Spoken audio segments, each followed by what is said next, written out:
I need to make sure the game doesn't rupture my eardrums, so I need to lower the volume on my end. We can go promote this right now.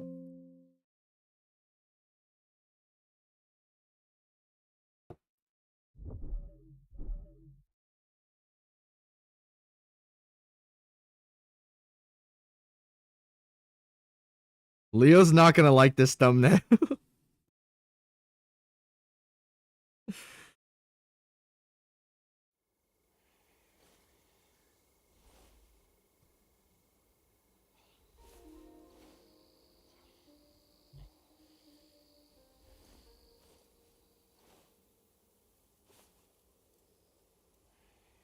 Ah, yes, I remember getting cooked here by Yellow Long. Who's this ugly bum on my ad? By Gentle Monster? You. Okay, let's go. Speed up.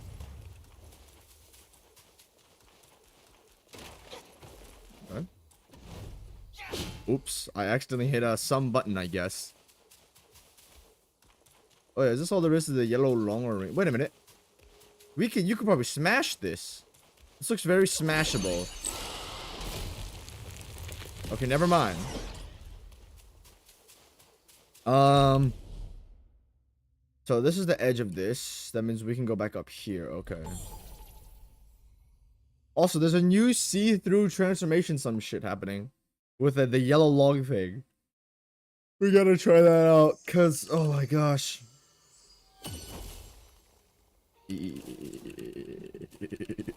All for incense.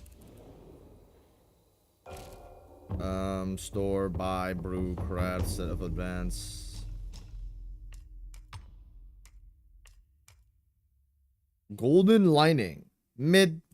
It's better than 1E. Lightning dance. Heavy attack, fatal shadow. Apparently there's a see-through on this thing.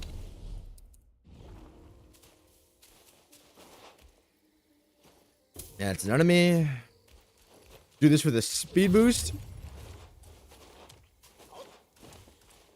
Already fought you.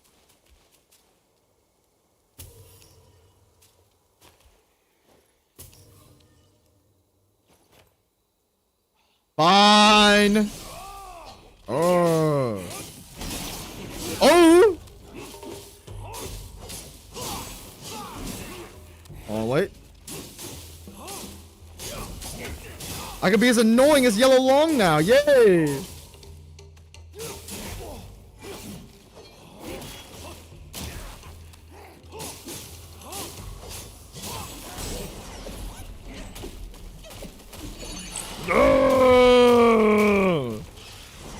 Give me the speed buff.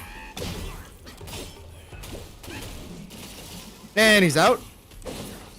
Gonna switch back to my other staff now, actually, because I don't need to use this anymore. I can just use the Kangjin one, which is cooler. What do you think of Yellow Long? Low to mid S tier. I hate his scaling because I hate high damage, and the attempt took me forever. It took like 6 minutes or some shit. I thought it was 12 minutes, but I have a recording of me fighting him. I thought the attempt was longer than it was like 12 minutes, but no, I just died a couple times in the recording. But yeah, by a ways away, mechanically best boss in the game so far. He would be battling Yellowbrow for my favorite. He would be tied with him, but I hate getting 1, 2, or 3 shot by like every single attack.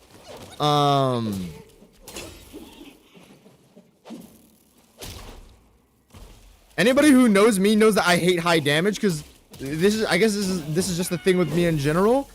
I find it 0% fun to be critically punished for trying to learn. Being critically punished for mastery, okay, I'm fine with that. That's what a challenger is. I came off the back of like 1,500 hours of Elden Ring, and a lot of that was challenge running. So I don't necessarily have a problem with it, though I wouldn't do it nowadays. But getting critically punished for trying to learn, I think, is absurd.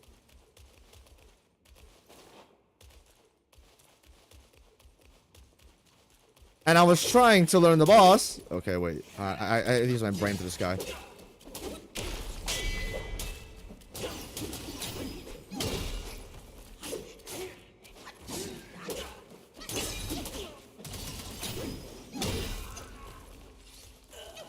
But yeah,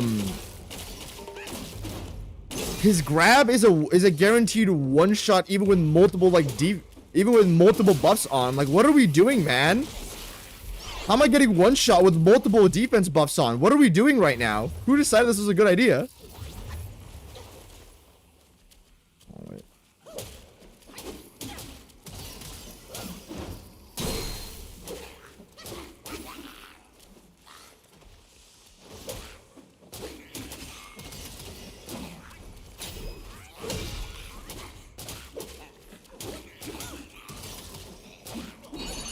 My bad, yo. You probably don't deserve this, but it's fine.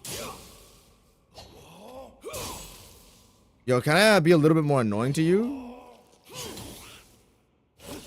Okay, I'm gonna waste this, bro.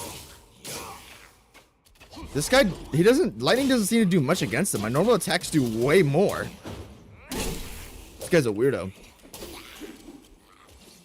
But yeah, for being on cancer, really unfun experience difficulty, I will have to give demote yellow long to the low to mid S tier.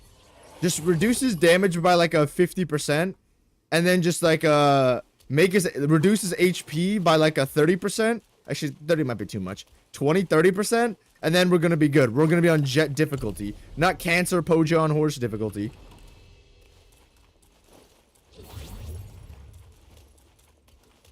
I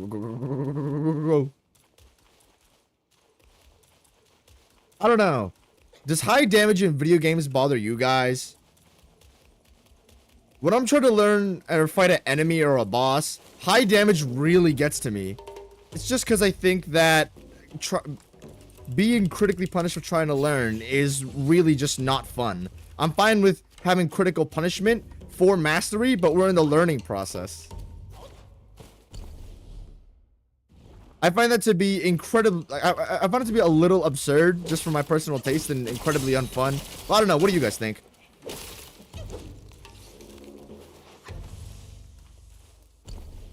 Yeah, and my chat won't load for the 50th time. Awesome. Yeah, it definitely makes mastering bosses more annoying if you have to reset after 2 hits. Yeah, it's the thing. I want to learn these bosses. I think they're clearly made for you to master them. What video game makes bosses to where it's better if you don't learn them? What, Ninja Gaiden bosses?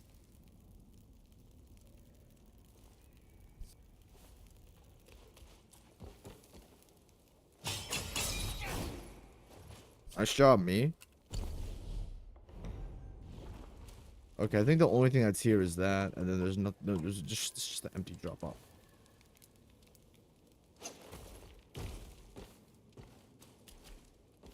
Oh, I thought we had an empty drop off point here. Never mind. Never mind.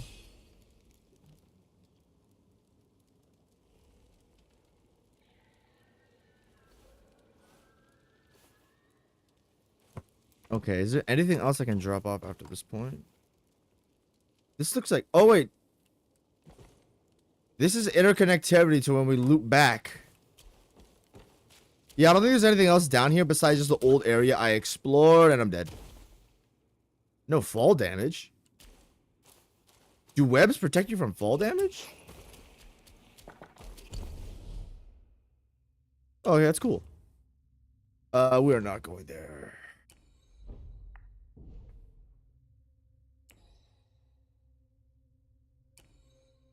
Wait, there's no bonfire from all that zone I did. Okay, yeah, this is definitely the whole zone. This is definitely this whole zone. I don't think I explored the top of the first one. We did not explore the top of the first one. We'll get to it later, guys.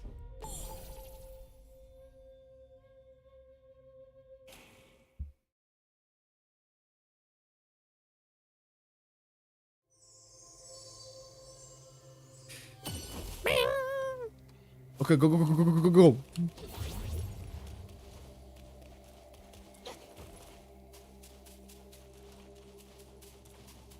I wonder why I'm not getting the sprint buff. Does it not apply once you have this thing on, the heal speed buff?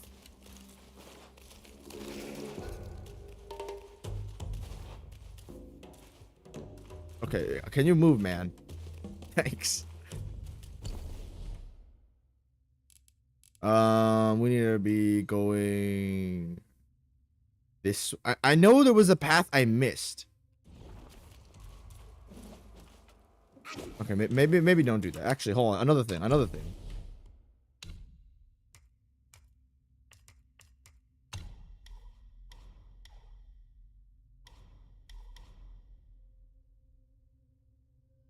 Yeah, we need this.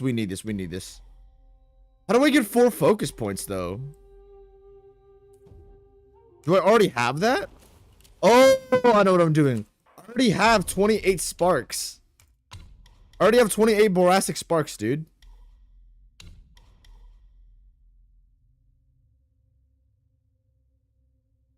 Wait, the 4th focus point does not sustain for long and its gauge depletes over time. Wait, so how does one... I think I kind of know how to activate this. Awaken sparks, and I'll do this. Because sparks have to be used for something, I think. We're going to save for this. We're going to save for that.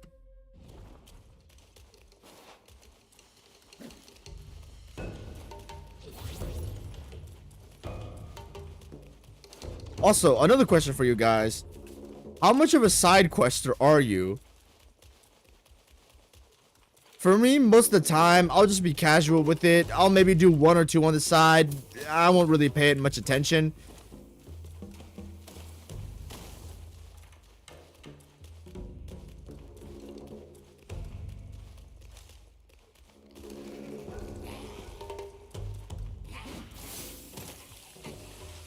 It's great.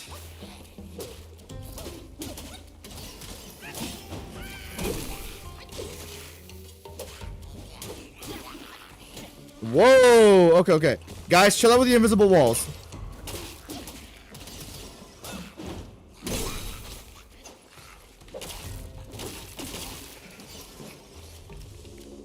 Is this a dead end?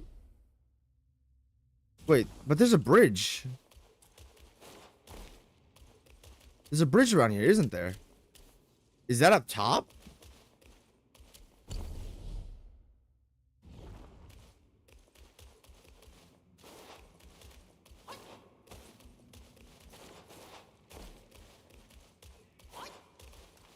Huh.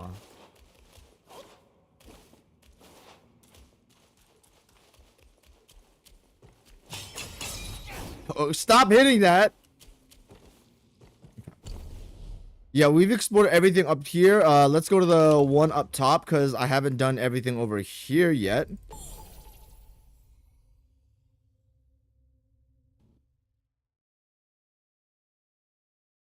But yeah, on the talk of side quests, unless, I don't know. Whoa, wait, it's bright. What the hell? It's bright.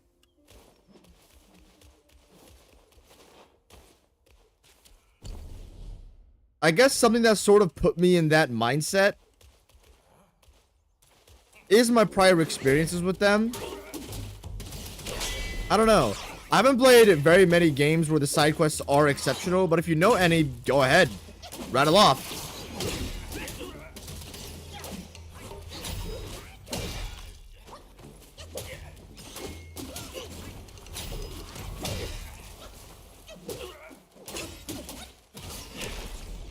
Okay, nice, man. Nice.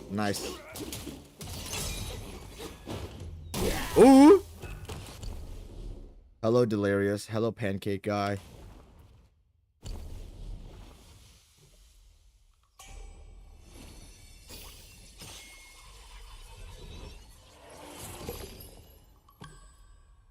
Hey, Lantern Holder!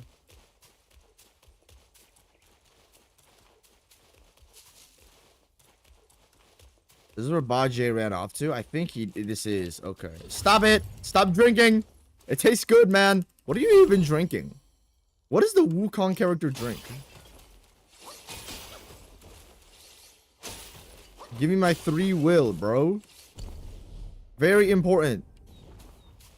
Okay. Is there anything else I need to do? Side quests are very rarely exceptional content from my experience. At best, they usually add a nice few story bits. Yeah. Can't get here.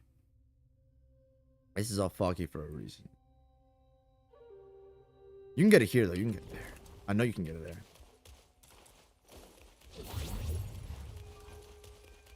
What is this music? Oh. I thought something spooky was about to happen. Gets jump scared. Why is it bright, though? Is there day-night cycles? And it's an enemy? This music is a little bit distressing. It feels like I shouldn't be here.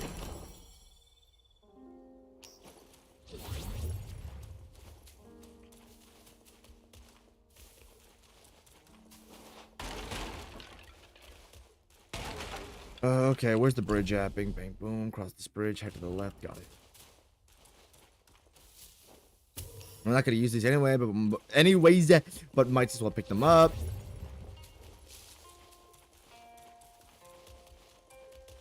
Did I not explore this because I was getting gangbanged? I mean, it is kind of fair, bro.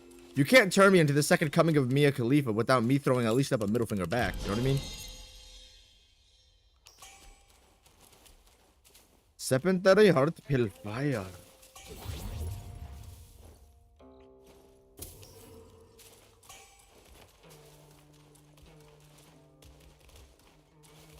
Okay, bing bang boom. Let's get out of here. Yep, bing bing bing bing bing. Got it. Now we can proceed to. Why is this blurred out? Oh, it's probably because I'm on a different level or something. Yeah, that's probably what it is. I forgot though. How do you get here?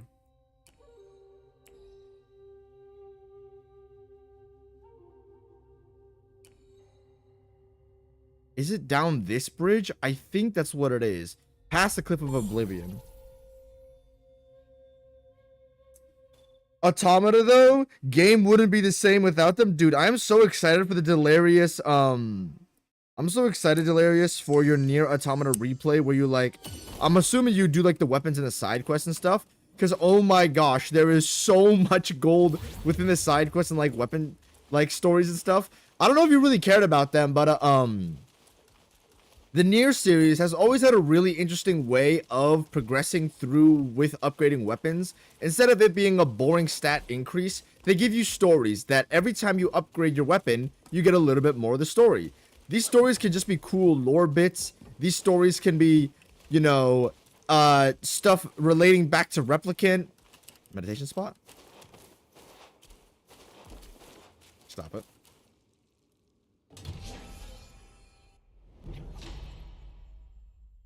Hey, more mana.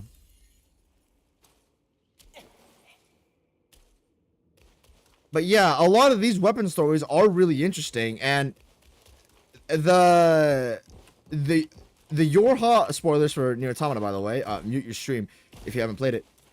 There is in the game, basically, like you guys know when like I guess Yorha gets corrupted and they all like betray you and shit. There's an immense amount of foreshadowing to that. And it boggles my mind how much was just packed into the content.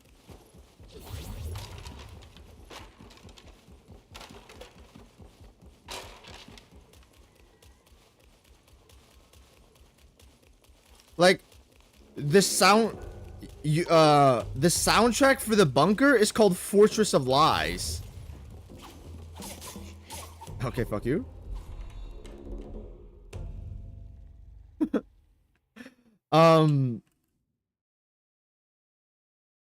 What else? There's a Yorha Betrayer's quest that gives you more insight on it. There's a bunch of I don't know if you also noticed, you can take up some side quests from what's the boy's name? From Anemone, where you investigate to A2, because they used to know each other. If you read the light novel, I really don't like when, like, I guess media branches off like essential information off into like light novels and shit, or like external media. I understand you can't fit everything into your story, but you know, if it's a show, I would like it if you guys kept it as a show, like out of prequelers or something. I don't really like it that way, but I'm not saying you can't do it. I'm just saying I don't personally like it.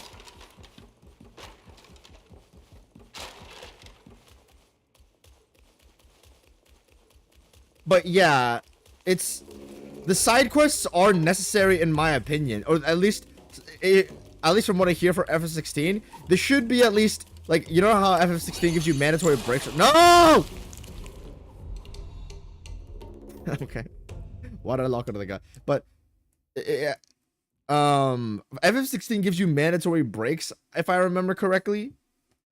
And the Nier should have some of that because it adds so much more weight to the narrative.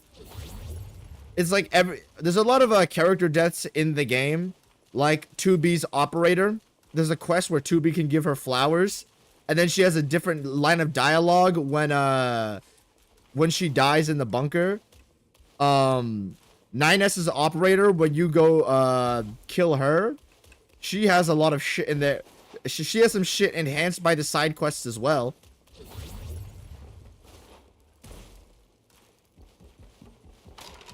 I don't want to exaggerate, but like 30% of the narrative's like weight is held by the side quest, especially the Emil shit. Anything to do with Emil literally puts him as the best character in the whole verse. If you YouTube his ending, I guess, because I can't be fucked to go level every weapon at 99, but I honestly wouldn't mind it. Okay, this game sucks.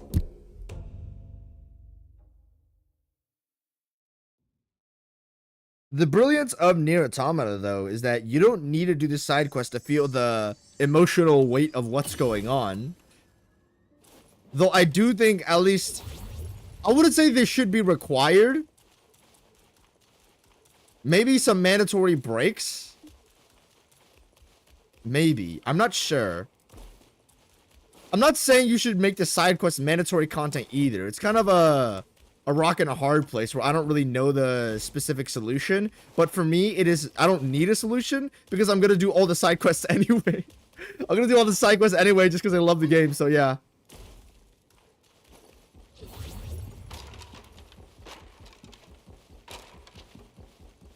But yeah, there's some really, I mean, guys, you're going to have to, you're going to have to tolerate me rattling off about this game for a little bit. But, hold on, wait. Let's do this for the sprint buff.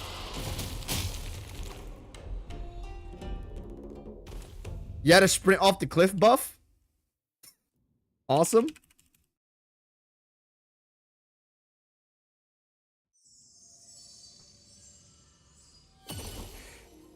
Holy shit. I will do everything, every side quest and everything. Shit. Hope you enjoy it, man. In the meantime, though, I also hope you get really, like, super into the combat. Nobody who cares, and nobody cares to hear about this. I think the combat is, like, at least an A tier. The player moveset is absolutely fantastic. The customization is my favorite in any system in any video game ever made. Dude, you have a chip system? Okay. Nobody, I always say nobody cares because this is a story game, but this is the one story game that I know of, and that probably is out there. The only story game with action game mechanics. The only story heavy game. Story heavy based game with hard action game mechanics.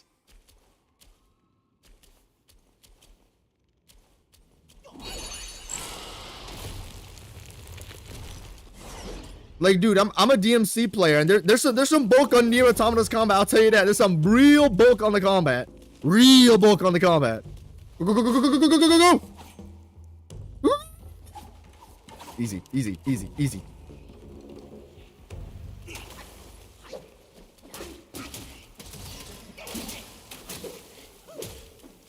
But yeah, fuck, what was I gonna talk about? Wait, this is not the right way. This is some other way.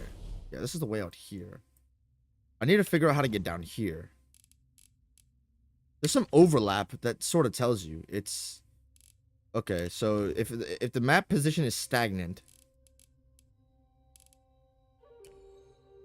Down the middle hollow?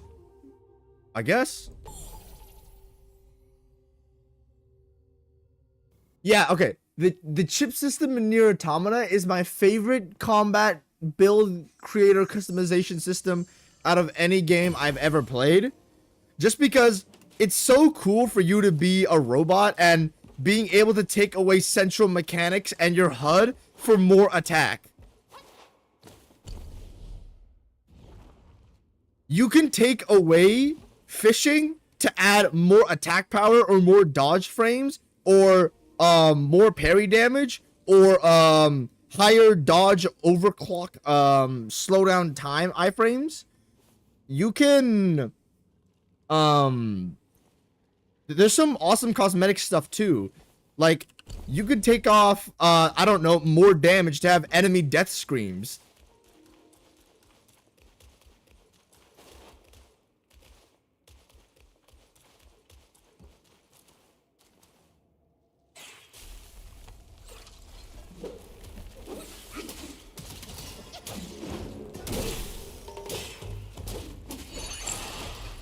He can pop you out of that? Are you serious?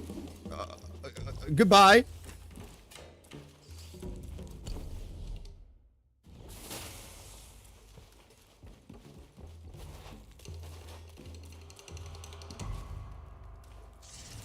Okay, where the fuck do you actually go, bro? I'm lost.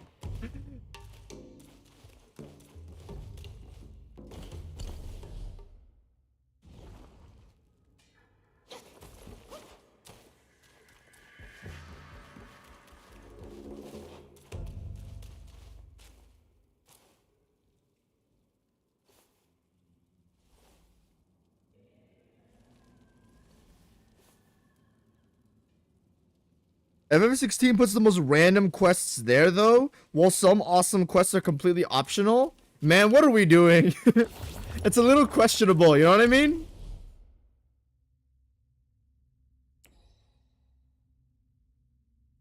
Shoot, how do you go down? So this leads to out here. But if I follow the main route, I'm assuming that's how you get to where I want to go.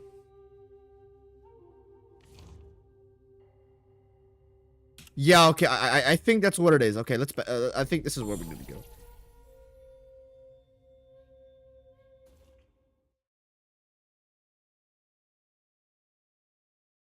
Jed, what I recommend for this part would be Cloud Step. You could turn invisible and just sneak past the spider sacks. Oh shit, really? Damn. Okay, that's some really interesting... Is that tech? I don't know. It sounds interesting, though.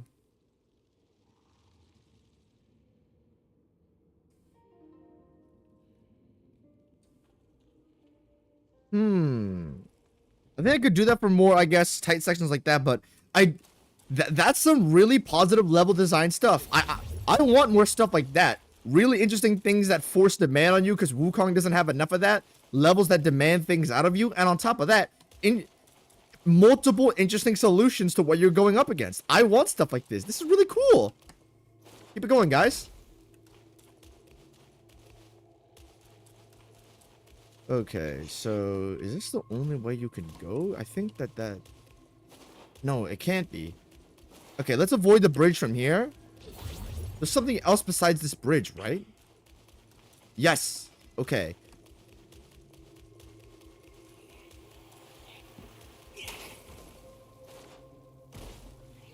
Okay.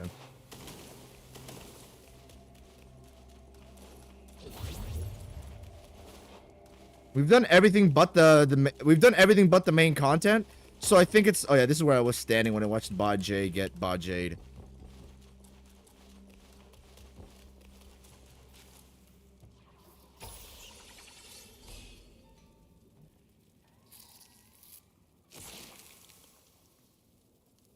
Hegel is a positive addition to the game. Look, guys, let me explain to you why Hegel is a C tier. Now, look, if I put some footage on him on screen right now, all of you guys are going to say this looks like one of the worst bosses of all time. Just like, actually, what is going on? Centurion was losing his mind. And look, I know the boss looks really bad, but let me tell you something, guys. See, if you enjoy him, he is actually not that bad. That's it. That's it.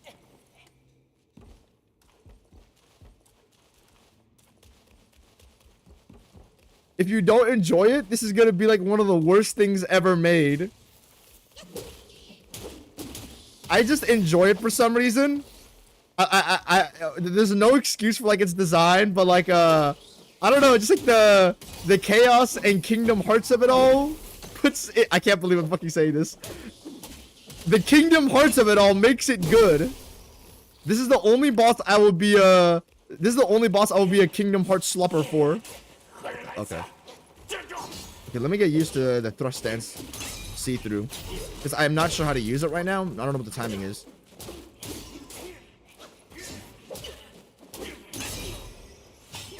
Oh, he's gonna step away. Awesome. All right, let's upgrade the thrust stance shit, because I haven't done enough of that.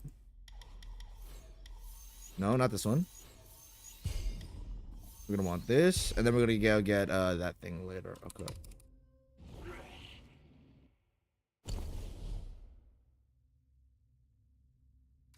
I enjoy Hegel, so he is gonna go up, but his design is absolutely atrocious, so I can't put him anywhere above C. Okay, guy, can you come down? I'm like staring into your nuts right now, dude. What is going on right now? Hold on, guys. Relax. I can get through this. Okay. Can you guys just stand still? Holy shit, he exploded. The enemy exploded. Alright. And get a light attack to the death, like every other Wukong enemy. Okay. Guys, the lockout is being a little bit incompliant here, okay? It's kind of fucking me up. Ah!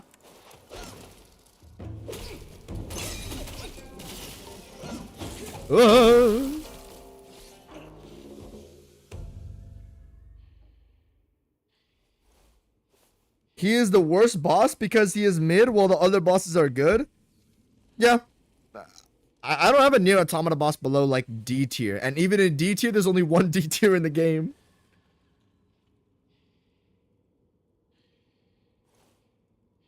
Actually, maybe two. I don't think... There's some guys I dislike more, but as Centurion says, any video game with a... Okay, what is this? Whoa, we introduced some new enemies here, son. Some new enemies here, son. What? Okay, guy, chill out. Chill out, dude. You're like tweaking. What? Okay, fat boy. What is going on right now? Ah, I got into a sandworm pit. Help. Okay, hold on. I'm gonna have to free cam this. This is too much of a fuckfest right now. Oh my gosh.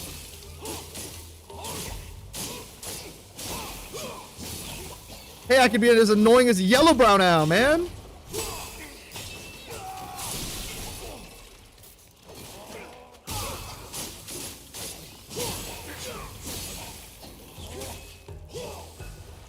Did I not do anything? Ow.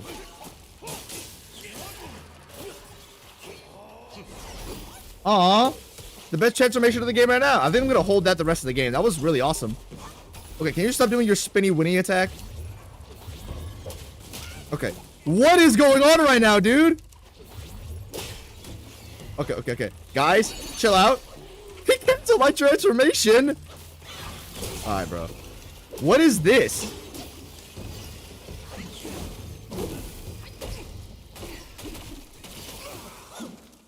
This is like a McDonald's ball pit play park, except they just like, all the pits are just like enemies. They stuck you in Dark Souls 2 simulator. Okay, dude.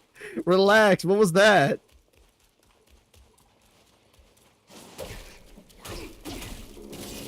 Okay. I guess the part of the encounter... What are we doing, man? What are we doing? I guess the part of the encounter is that all the guys are looking at the alley, and if you step into the alley, you'll get ambushed. So you're supposed to take it from the sides. I like that, but guys, the lockout is a little incompliant, so I kind of... The enemies kind of jump and fall into the pit, so I have to follow them too. You guys are a little too jumpy for your placement. Get thrusted. Okay.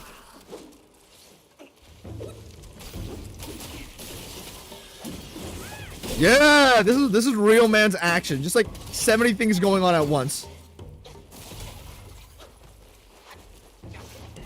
Okay, go! Oh, okay, maybe not. Maybe not. Stay. Boom.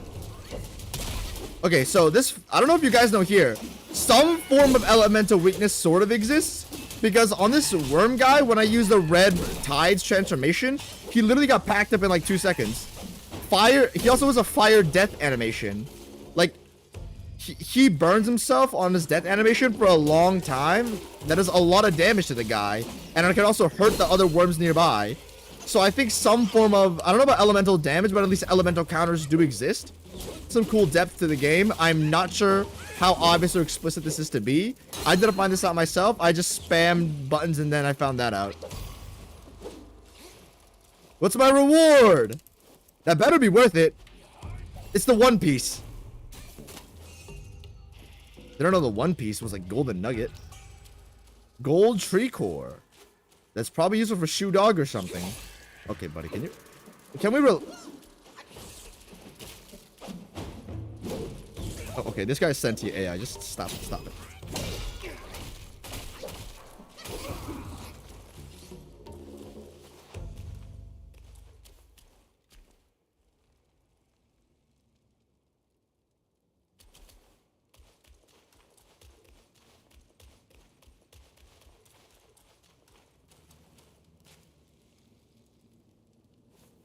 Hegel is worse than Ascendant Markoth if you're smart. Does anybody like Ascendant Markoth, by the way?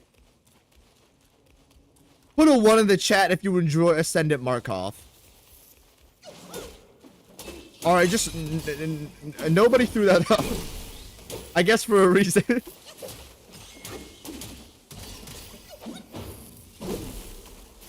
Put a 2 in the chat if you think Ascendant Markoth is bottom 10 bosses of all time. Oh my gosh. Oh wait, hold on. This counter is actually good. They have a bunch of ranged web guys, and they're, if you stay in the middle, they'll all, or don't take them out quickly enough, they'll all snare you with their web guns basically, and poison too, I guess. Fuck you. I gotta have an antidote for poison here somewhere. I can't be getting poisoned all chapter, man.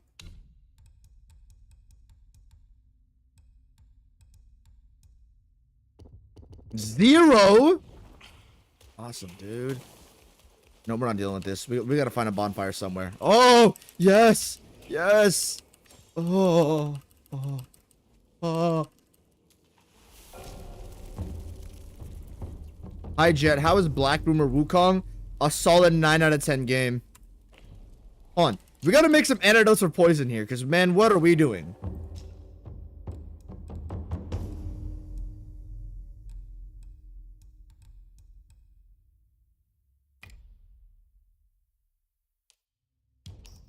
Okay, there we go. That's all we need.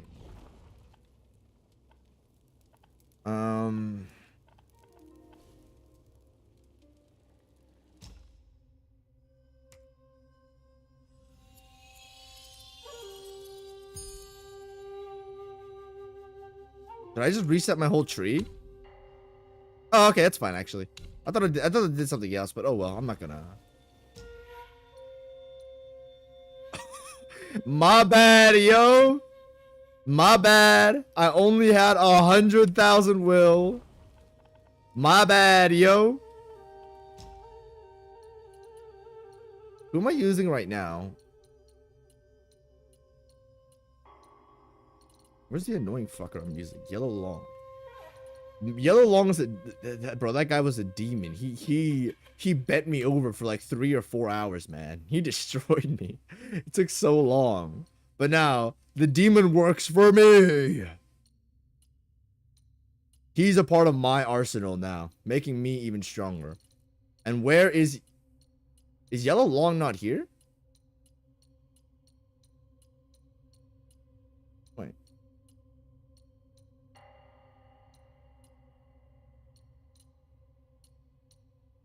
Okay. I guess he's not here. We're gonna just spam Withering White then.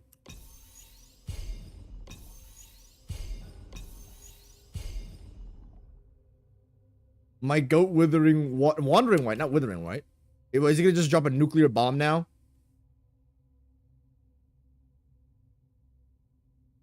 Okay, I guess he just drops a very hard headbutt. Yeah, did I reset relics too?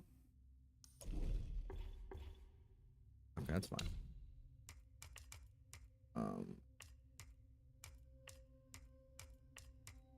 Oh, this is a different thing that you need to upgrade. Okay.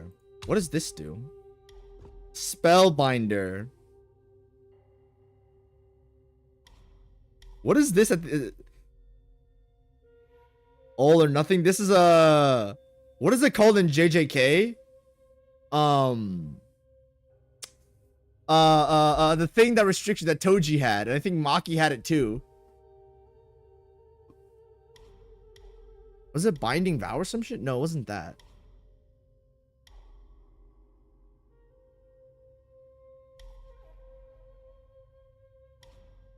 Yeah, this is just big buff. This is big buff. This is big buff.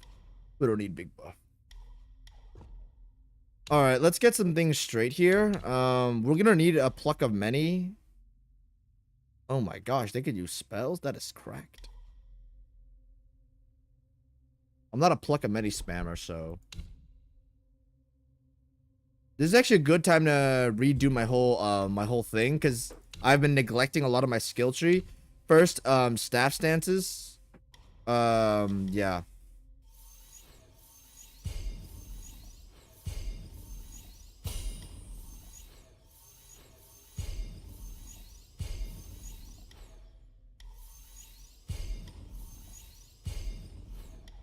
Can I?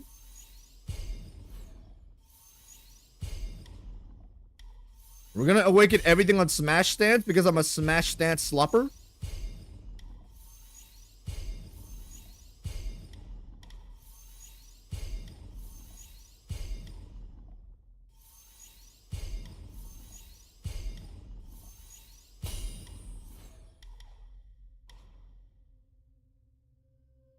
We don't need this. We don't need this. We'll need this. Pillar stance. I guess we'll get enough for the counterattack. Oh, but I don't use it that much though. I know this is really powerful. But I think that we're gonna have to prioritize thrust stance here. Okay, increases stamina when hitting a thrust stance. Following light attack with heavy attack performs tactical retreat.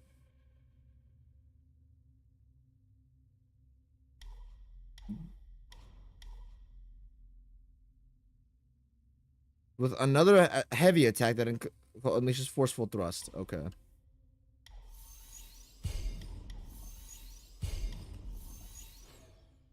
After one tactical retreat, forceful thrust, charge heavy attack, hold light attack to unleash. Oh, you gotta hold it. That's why this never came out for me. Okay. What does this do at the end? Exempts all stamina cost of a short duration upon seeing through the enemy in tactical retreat. So the backstep does give you the see-through frames, though I've never activated it. Maybe it's my timing that's off. I don't know. I just can never seem to get it off for some reason. Okay, yeah. This is this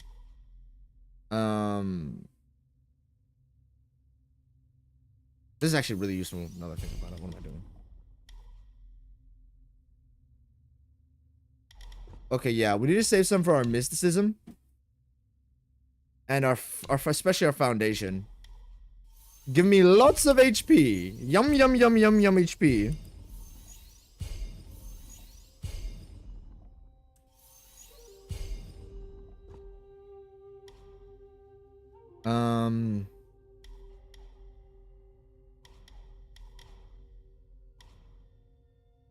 We don't really need attack. Attack is fine in this game. I think we should prioritize this, though. Wait, sprint speed is here, right? I'm not perfect dodging that much. I don't see a need to use it a lot. All of these are useful though. None of these are made to be useless. Okay, we're gonna get this though. We're a sprint maxer. We're gonna need this because why not?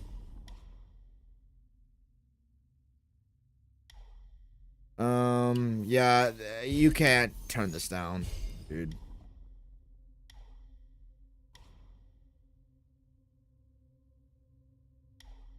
This is gonna be really useful, but I think we need to prioritize our defense right now. Okay, now we're a little tanky, boy. Stamina recovery rate, and then this. Okay. So stat stances don't touch. Mysticism, I think all of this is fine right now. I'm not really big on Ring of Fire nor Spellbinder. I think Immobilize, I think we should maybe cash into that a little bit. The base ability is fine though. Okay. Look. Hitting an immobilized enemy extends the duration of the next immobilization affected on them. Okay, that sounds really useful. We can throw on Immobilize for this. That's not that useful. Oh, Chain, okay. This is the big boy we all want, basically. I don't want to cheese the boss, so I'm not going to go too deep into Immobilize, because I don't want to just stun him for like 20 seconds. Yeah, I don't really need... I need the stun, I don't need the damage, you know what I mean? So, I think that's fine where it is right now. And then I think I think we can just invest into purely stamina increasing upgrades from here. I actually really needed this. Okay, and then stamina recovery rate. Yes, I'll blow the rest of my points gladly into this. Thank you very much. All right.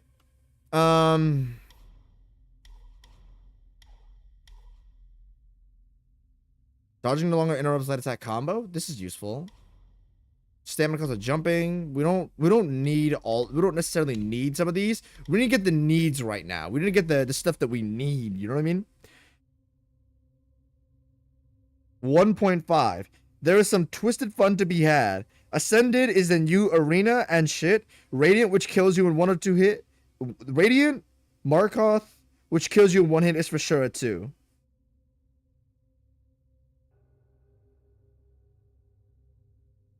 Spellbinder is a jet type spell? How did you know? Yeah, it is though. It is. But I mean, I prefer to do Spellbinder on like a new game plus or like a you know, like a second playthrough. I'm not doing it on first playthrough. Hell no.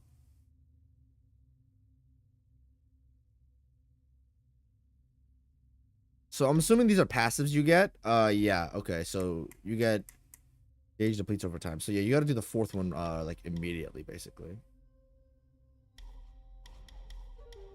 Okay. I think some of the stuff with the perfect dodges we can go through right now.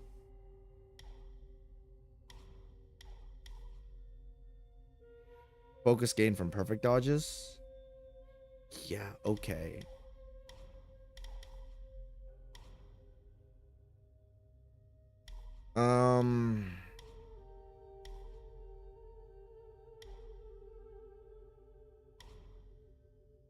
Okay. Let's not be indecisive now. We can just pick some bullshit. It's not gonna matter that much. Alright, let's go. Transformations, we can, I believe, upgrade these. Oh my gosh, look how in-depth these transformations are. This is wild. This is wild. So much for a transformation, dude. We don't need these. I want the base counter. I don't want like a GG.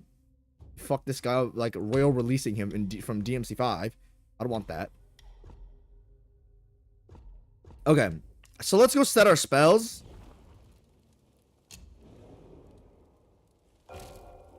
Okay, hold on. I popped off my ESC key and then it set me out, dude. The spells.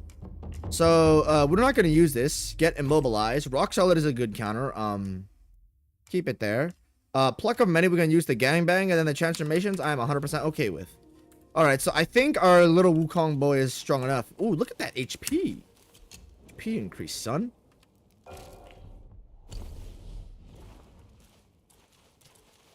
Is this a dead end?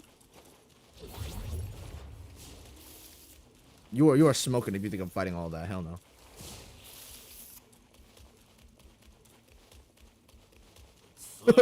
This guy just standing here?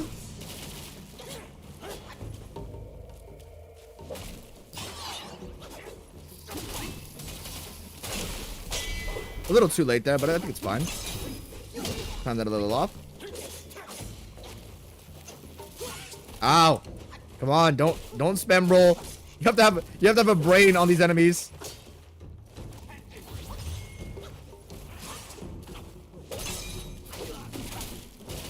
No, get dome, bozo.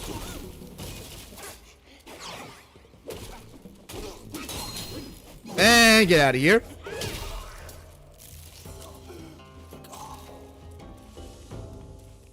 Wait, there's a crack in the wall here. Aha! Does that even break walls? I guess I'm rolling into it.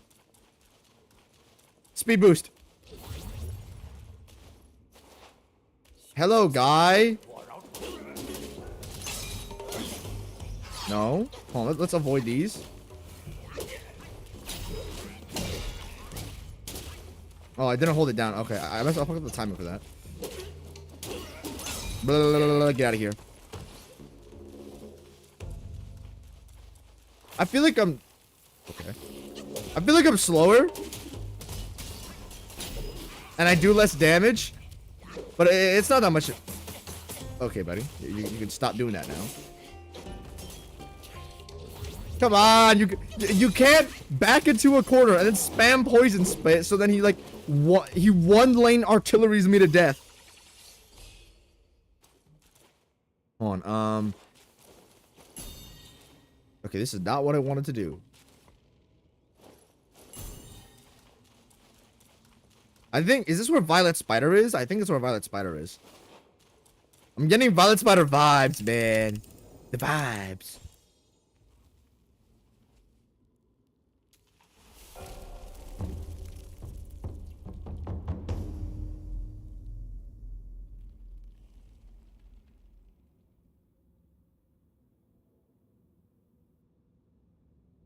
Okay, wait, boom, bam, boom, rest. Okay, we're gonna go.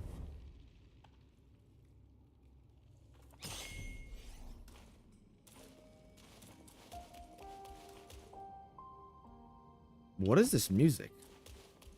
It can't be here for no reason.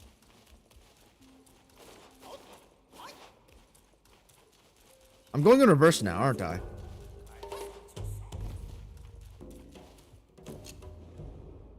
Okay, let's pull out the map, because there has to be something I'm missing here.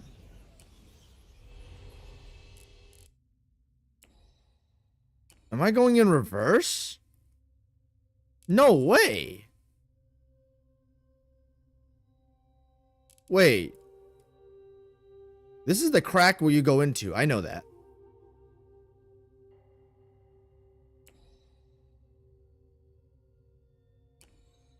Wait. But this is a dead end, isn't it?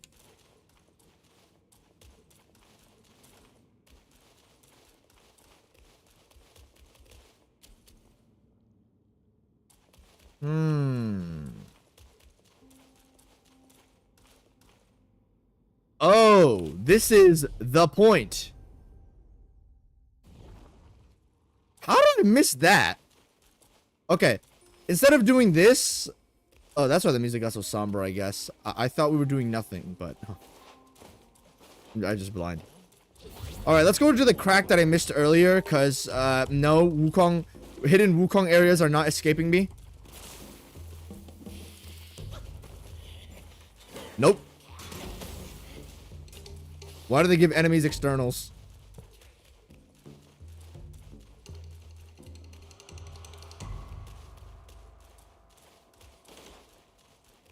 There's got to be something here I'm missing. I know it. I know there was a crack in the wall that I ran past in search of a bonfire. Yeah. Oh yeah, it was past here. It was past here. It was past here. So you gotta run past all these little fucking Nendroid shits. What is a Nendroid?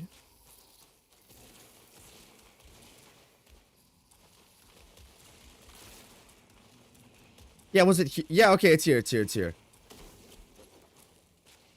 Violet spider!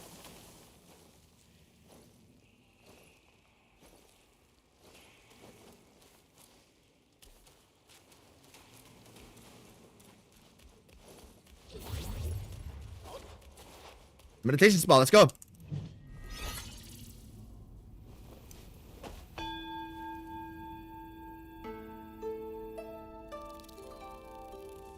Those cocoon enemies are kind of funny, not gonna lie.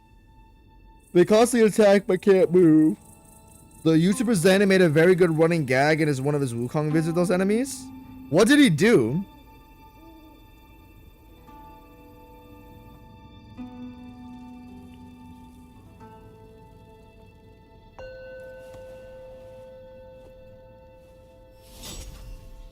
All right. Was that all?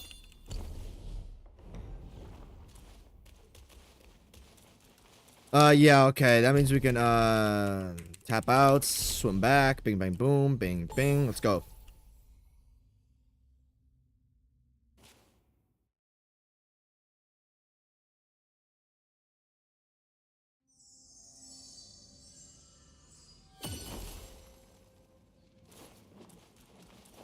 Bing, bang, boom.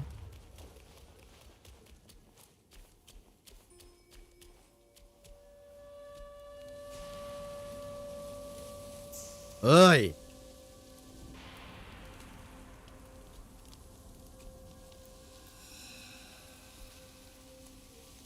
Oh.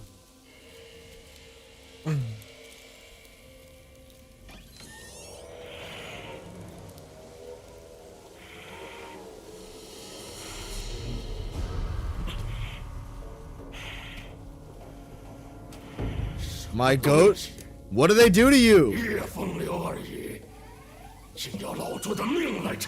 No. 倒是跟得紧，难道没了我老朱 Are you bigger? 就办不成事儿吗？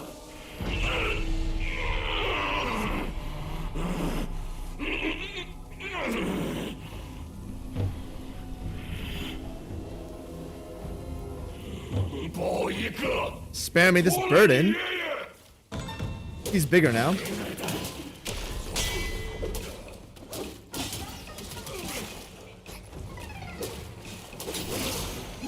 I'm sorry.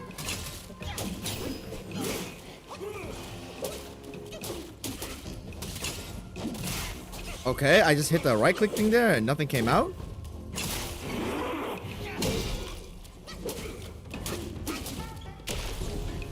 What? Whoa! Relax there, bud. Okay, watch out. What? He stunned me there. What? Does this little shout there do damage?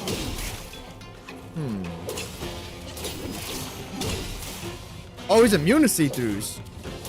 Well, at least the stun doesn't get to him as much. Oh, yeah, okay, so if there's a little snout shout thing, you are stunned to the next hit.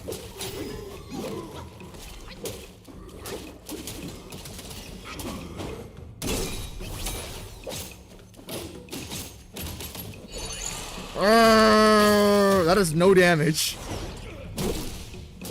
I should take that off from the withering weight I got. Whoa, whoa, whoa, whoa, disgusting. Oh, there, buddy. Oh, fuck you. Bozo? Okay, he's not a bozo. He's freaking Bajay. No, no, no, no, no, no, no, no, no, no, no, no, no, no, no, no, no, no, no, no. Rock solid saved my life there. Oh shoot! Watch out! Watch out! Don't.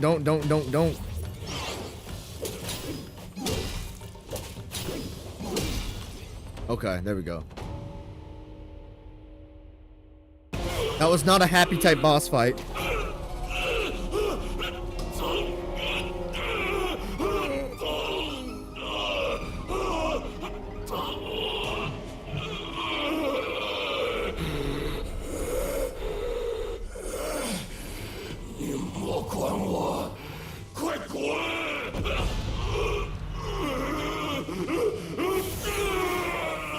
Yeah, get out of here.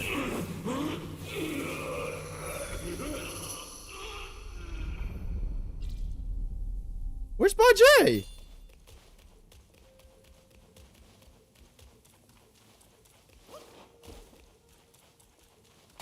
Hey, they're all in here. Am I not wrong? They all went into here. Why can't I just gangbang all of them? What was it, like a 1v5, bro? I'll do it. Hey, man. I didn't equip the yellow long transformation for no reason. When I show them my yellow long, they're gonna be turned into long yellows that get all yellow from my long, because I'm yellow longing it with my yellow long transformation. Well, I'm yellowing their long stays at the long temple from a long dragon who's yellow to make for a mellow moment while I'm drinking mellow yellow for a long time. Yeah, take that.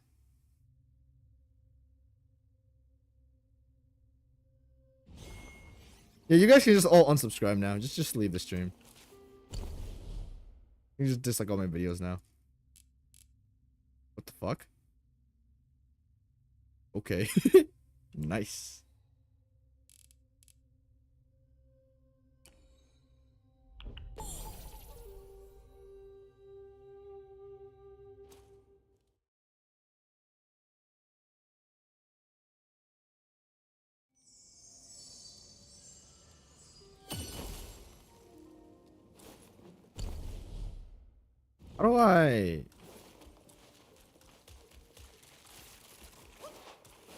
How do I access this?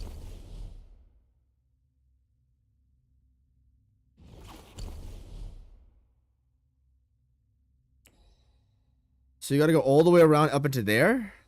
Did they just add like a new path or something?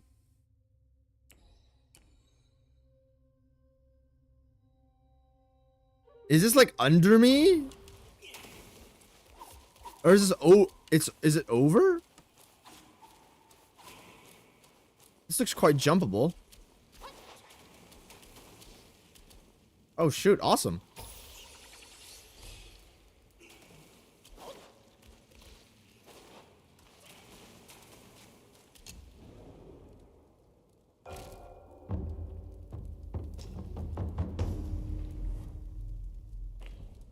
Okay, let's go do this all the way up and then reverse out. It can't take too long.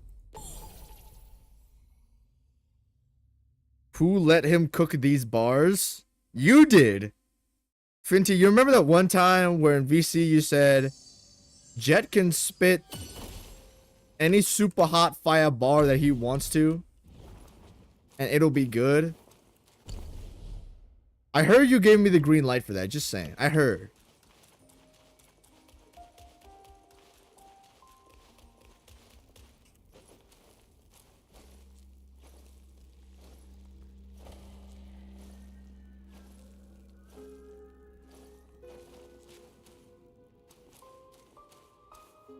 This looks new.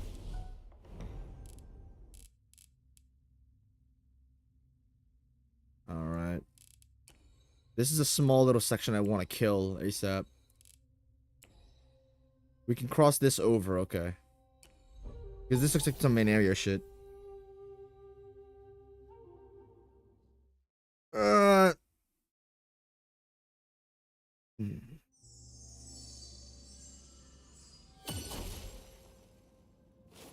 So what's the right direction here?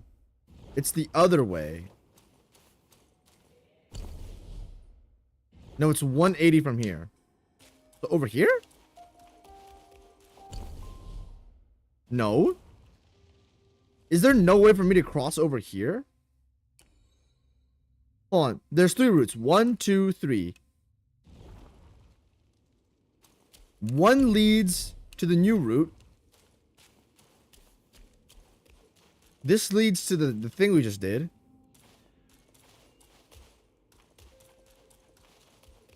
New route. Thing we just did. Backtracking.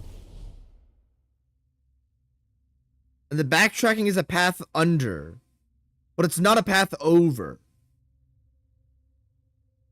This is a path over. Right? So how can we find this? I had to have crossed this before.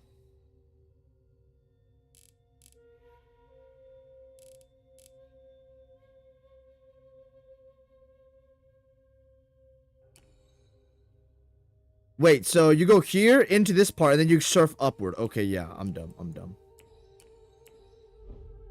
You have to go in the crack and then slide up. Okay, awesome.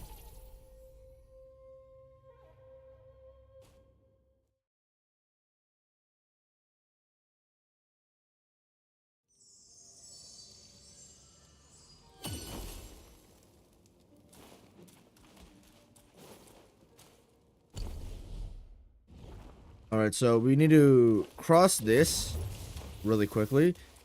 Wait, this is the wrong way, isn't it? Yeah, I know it's the wrong way. My natural sense of direction.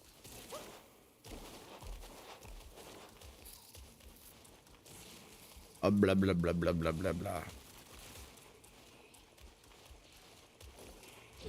Drink up for another speed boost.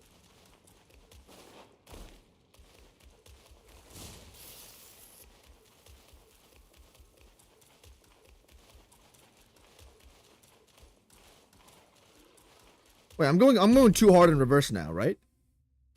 Okay, maybe I should have a brain when doing these things. Maybe that'll be a good idea.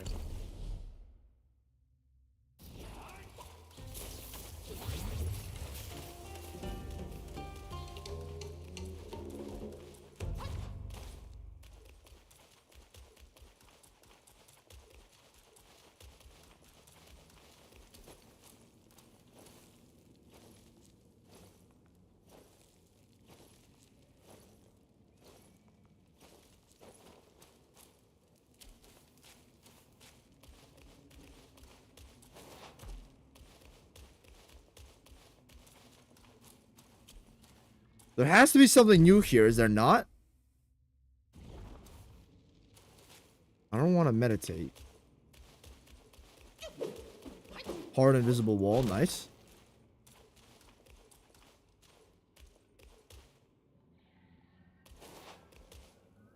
Yeah, right here. Never even noticed this guy. Don't let me fall off the... Ah! Okay, nice. You guys could have put an invisible wall. You guys overtune the invisible walls on anything but the shit that makes you fall. Ah! Ah!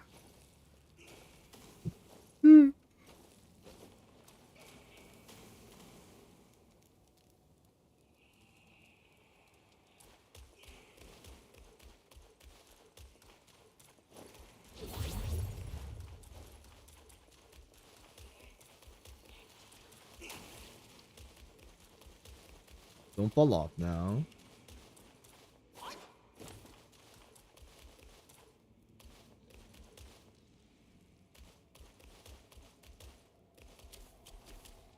Ew. This game wants to keep this very obscure for a reason. Fog!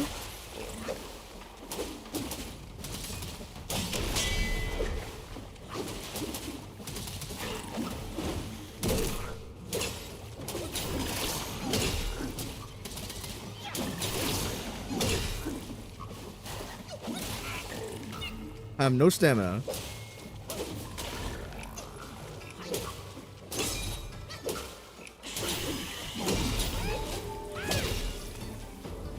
Oh, poison.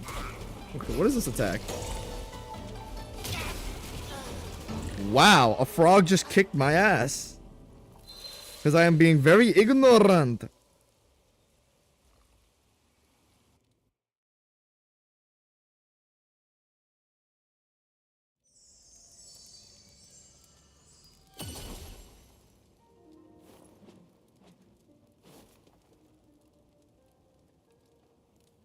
Is this a challenge? This is not a challenge. This is just me playing the game. It's just me playing the game normally. Oh my, I gotta... Okay, cool. People told me you could encounter this frogman earlier. Well, I guess you could. I don't think there's anything preventing you from fighting frogman. You found the goat? It's a frog. It's a frog. It's a frog. It's okay, I guess.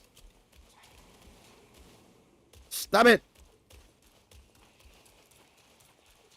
I forget, John Wukong has no verticality, so, okay, can you stop now? He has no verticality, so that, every time he walks up, like, regular, like, tiny steps up like this, he just gets, like, a cluster bomb and stuck on all of them. Cluster bomb is not even a word. Okay, nice.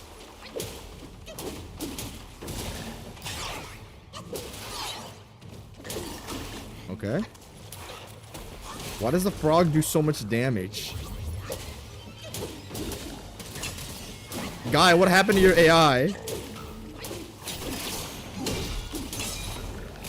Okay, it's a little fast.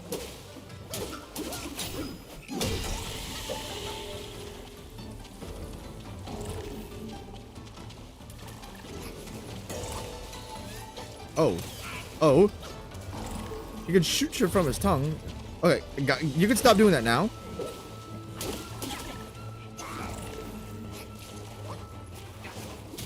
What is that tongue attack? Poison 2? It's the low D tier goat. Buddha's right hand is this guy's tongue? Wait, are you serious? That actually makes a lot of sense. Is this connected to the Buddha?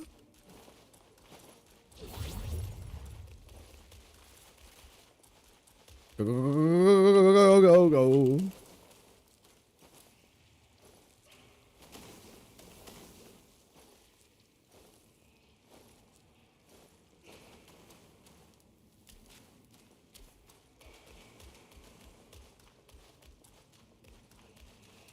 Guy's tongue attacks are weird. He does a lot of damage, which is smelly, and okay, he has some giant poison area denial thing, which does not sound very fun. This is the wrong thing. Hello.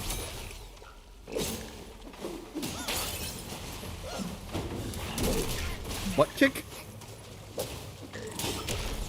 Okay, just a sidestep.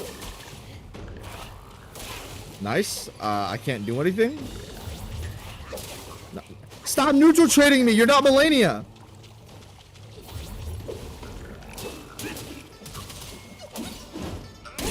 Guy, is your AI okay?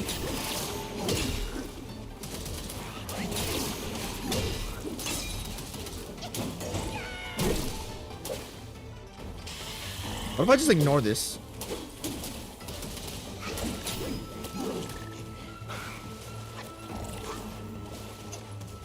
Oh, you're right. Buddha's right hand is this guy's tongue.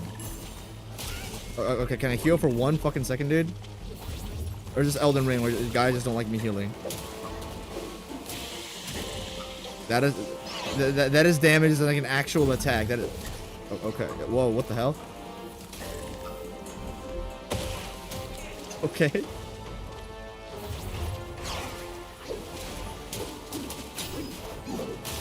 Ow.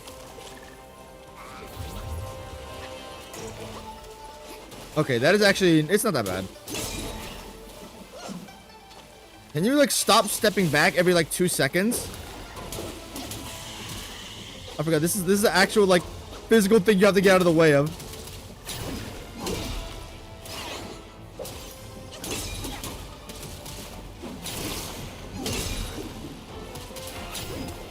What? What just happened there? Oh, okay, nice. Double feet kick butt bounce. Get your tongue slaughtered, boy. I will cut that shit off.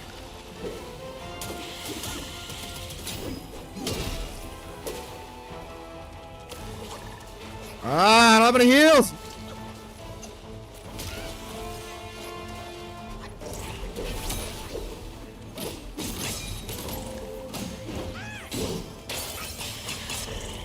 I'm dead here.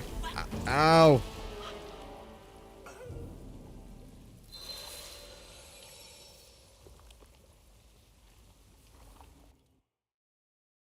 I think this is probably the worst frog man yet.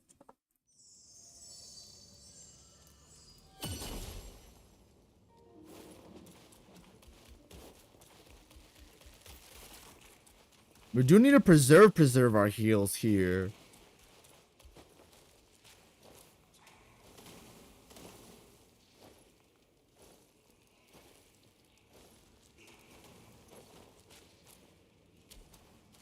Did I actually get hit that much?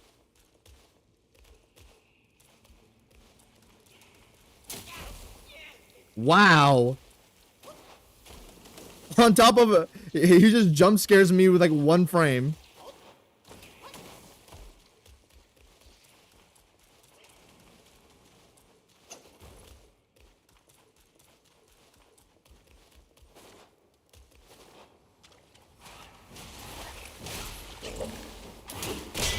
No. Got hit. He runs away. Ah, half my HP in one hit. Wow, are we playing Neo 2 right now? I'm actually paying attention to this fucking guy.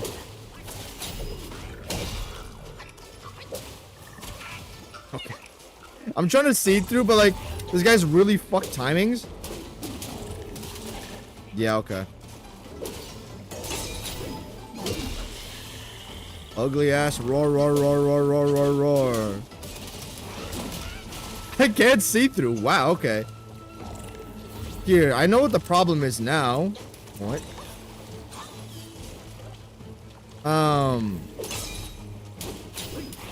The guy's attacks come out really... Why does it reset this? What are we doing now? Nice. Nice. My scroll wheel is reset, so when I try to sort through to get poison, I try to use it and I get one tap. Nice. Okay.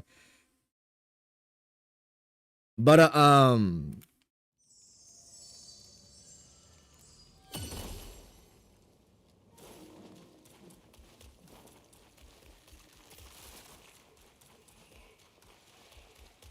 trying to see through his attacks, but they come out really, really quickly.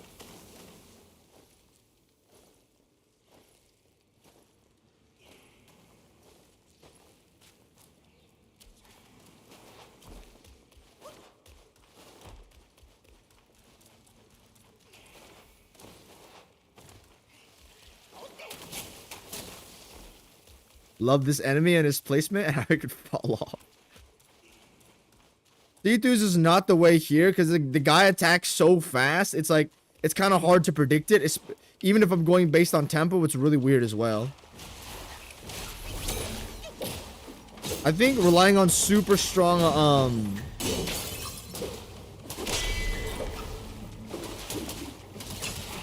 super strong dust attacks, I think that's probably the go-to.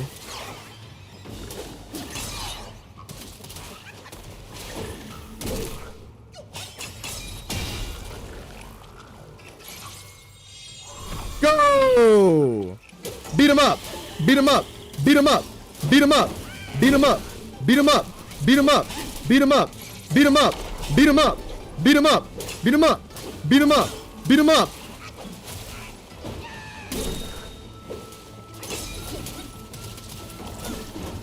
Beat him up! Beat him up!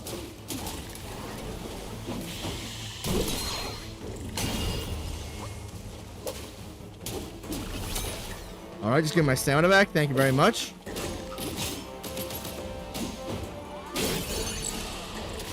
My bad, yo.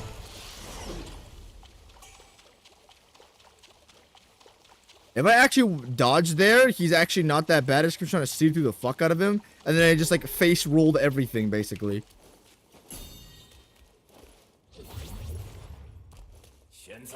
Awesome shit.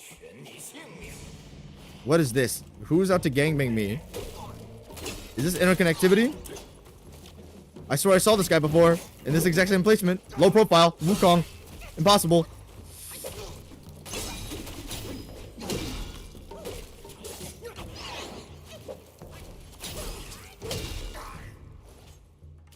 Can I heal, please? No, you can't heal, actually. You cannot heal in this game. There's some really weird latency. Oh, well. I'm babying.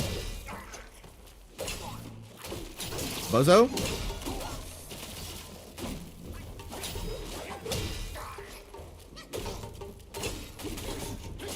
Oh, no mana? I guess the earlier encounter really fucked me up.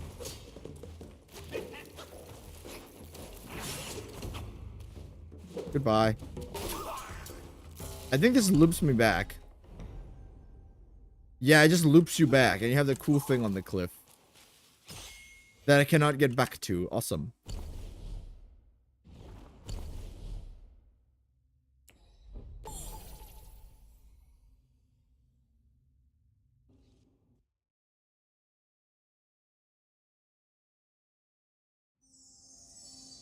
Is this a better learning experience than Yellow Long?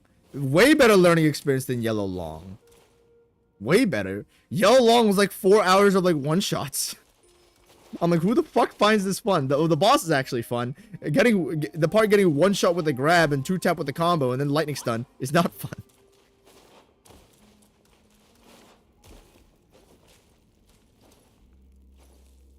I was like, what are we doing, guys?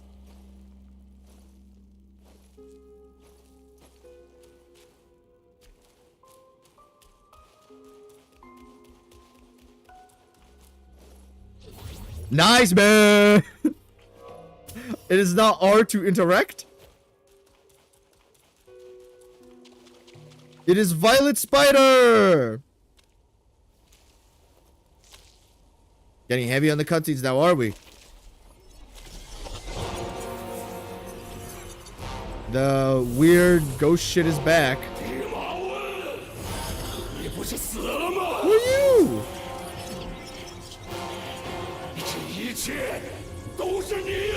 Oh, so I'm one of Wukong's guys. Ah! Oh, we're doing this again?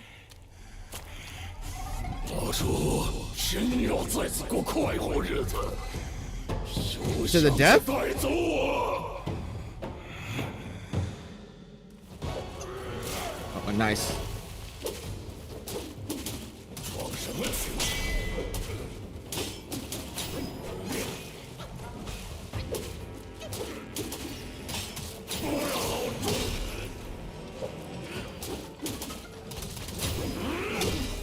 Okay.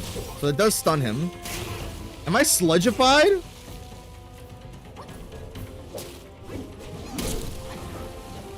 Why am I sludgified? I can't roll like... Does he have like a... Did he put a status effect on me or something?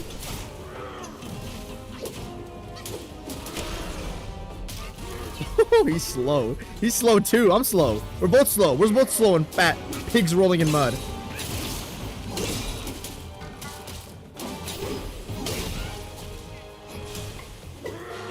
Oh, watch out there, buddy. Okay, he's kind of going berserk with the combos now. Probably not a good idea to do that in his face.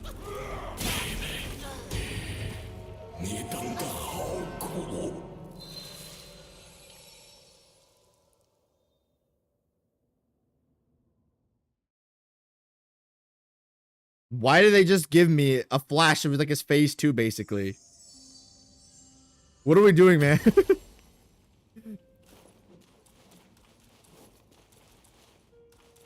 Okay, I don't know how to feel about fighting that guy in fat sludge. I think see-through slopping might be the method here. Because if my rolls are half reliable, then I think this is probably the best thing. I wonder if the sludge is making you sludgified. It is, but it's on the ground of the arena.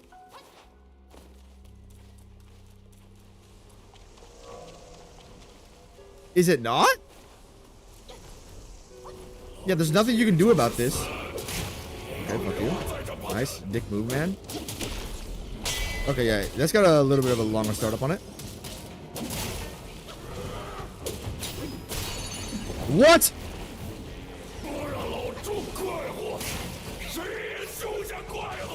This guy lies to peeing it.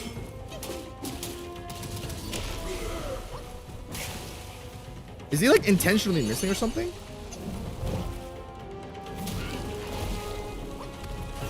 Guy, we're okay. Game science, we're doing a little bit too much here with the animations here.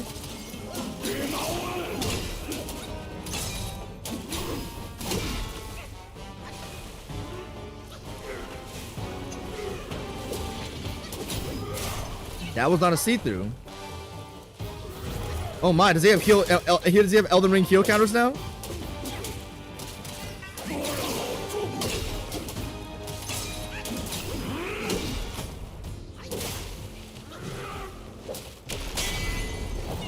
What is this, man? I do not like the look of that attack. Why does he have so much rage against Wukong? That did not work. Whoa.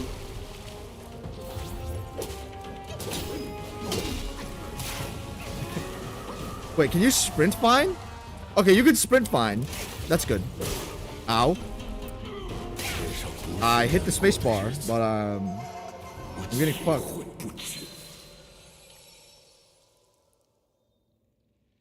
Okay. I don't know if it's just me getting hit a lot. I'm not doing much damage to him. I wonder if there's something greater going on. Okay. So the first thing I need to do is actually learn his moveset, because I'm like, I'm eating all of his attacks.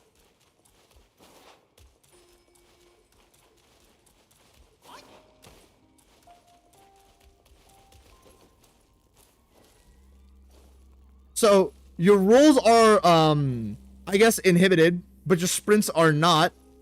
And he doesn't seem to have that much movement in his kit, so I think I should utilize that. Especially since my build is stronger around sprinting.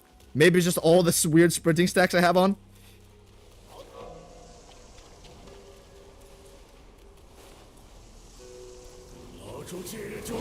Dick move.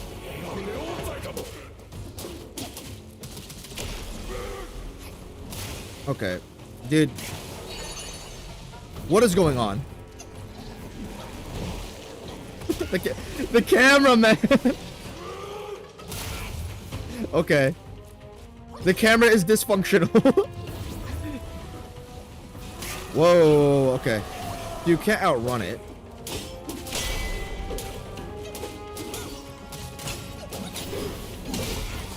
So that's the thing about that telegraph.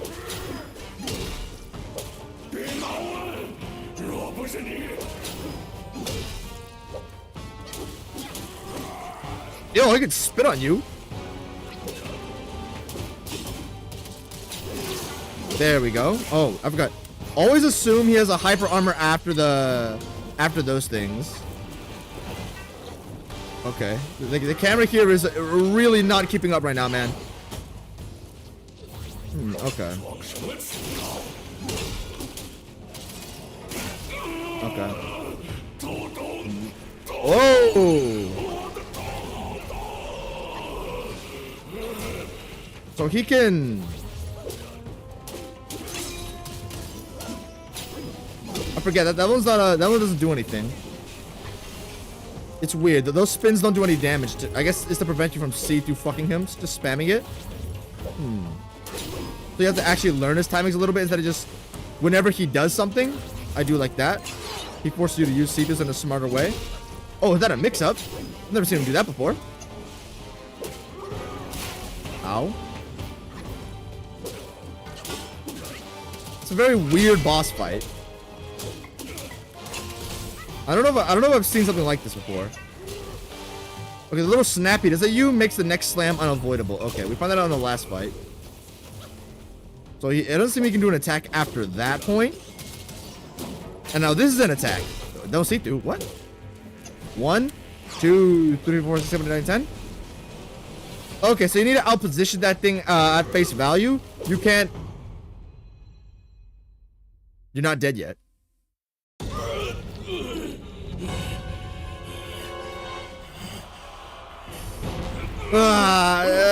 He returned back to normal for a second there.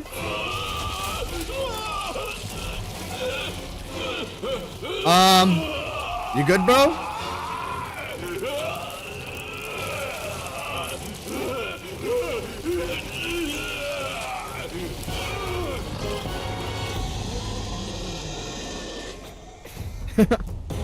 Does he return to his original form?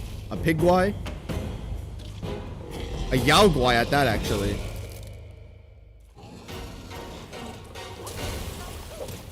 What? What?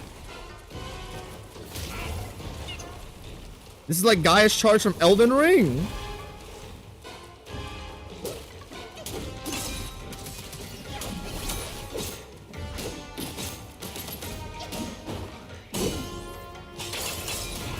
Nice, you just canceled that for me.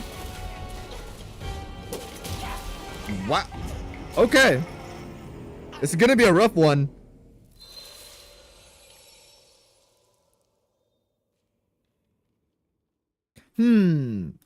Okay. I think I'm fine with this damage, and this HP. It's just gonna be a little bit of a longer fight, which is fine. I just need to learn his moveset. Okay.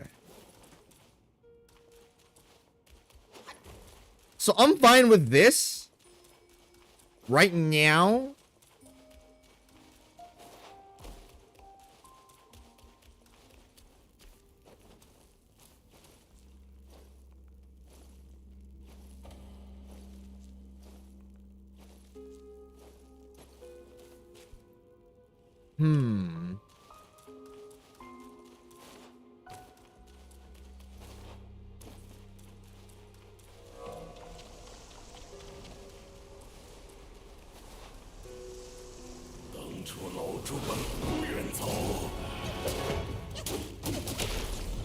I forgot that one's really like. Oh, you can.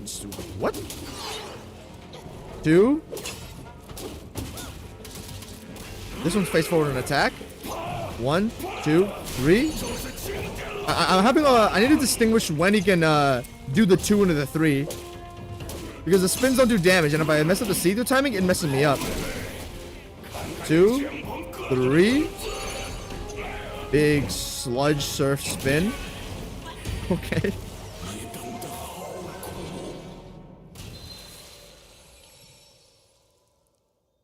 Thoughts so far.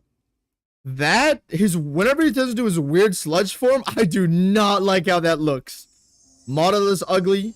Animations are really ugly. Telegraphs are what the fuck?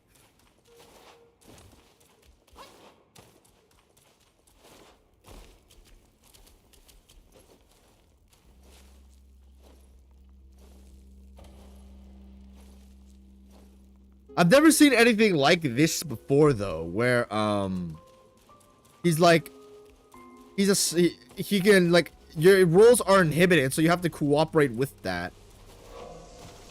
But also, he's a little slower to my memory, so okay. It's a little hard to tell what's going on when, like, that's the case. Okay, that's a fast one. Can you not see through the slam? I swear that was one. Okay, so after that he can't extend. Okay. So I'm not sure if he has set combo strings or he's mixing things up. It's a little hard to tell right now. No. Oh, wait. So, some part of... I'm rolling his attacks, but the sludge is really hurting me. So I think I have to be rolling inward here. Okay, this is spin. Yeah, there's an extender. Extender again. That is a wonky ass telegraph. His feet are in the air and they're touching my face, but that is not the point of damage. No. 2. 1. Slam. 1. Okay, yeah. Oh, those are like okay. So the sludge shit, that's catching you because I'm directionally moving the wrong way. Yeah, okay. So you need to learn when he spins and when to actually avoid it. It's like biting on feints and fighting basically. Oh shit. Ah, he can't extend out for the oh, he can.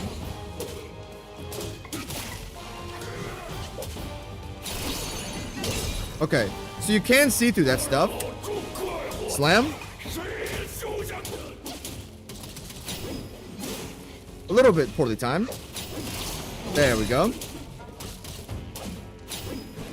Okay, this is a spin. I'm rock solid at that though. He still hit me through. I should be dead right now.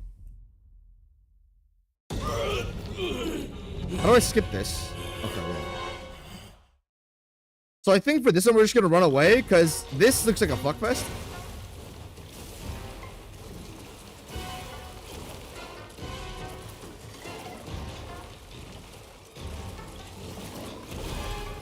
Okay, now it's my time to hit him. Now it's my time to hit him.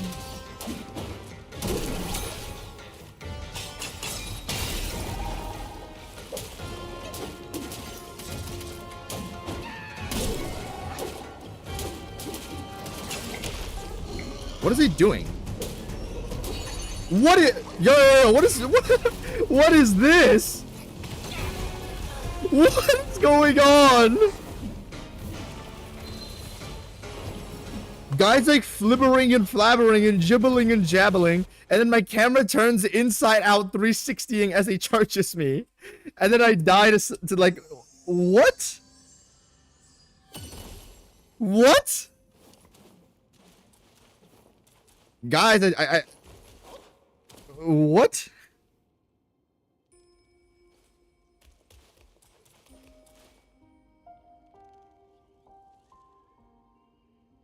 Okay, I'm not gonna lie. This is like we're tyrannical predatoring right now. We are unironically tyrannical predatoring right now. What happened, guys?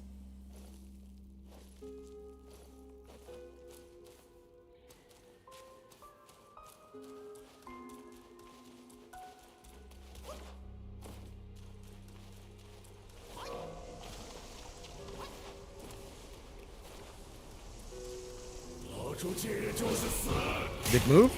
You can't even see when he's gonna do that. Okay. 1, 2. So, okay. Man, what is this, man? Almost, I'm biting on his feints a lot. Yeah, I'm biting on that a lot. I need to, for those spins, to be fair, I think I'll need to, because if I dodge on the spin, he's gonna catch me with the next attack. So I need to read when he's gonna do the spins. So either there's something you can discern within the animation. Let's think about this.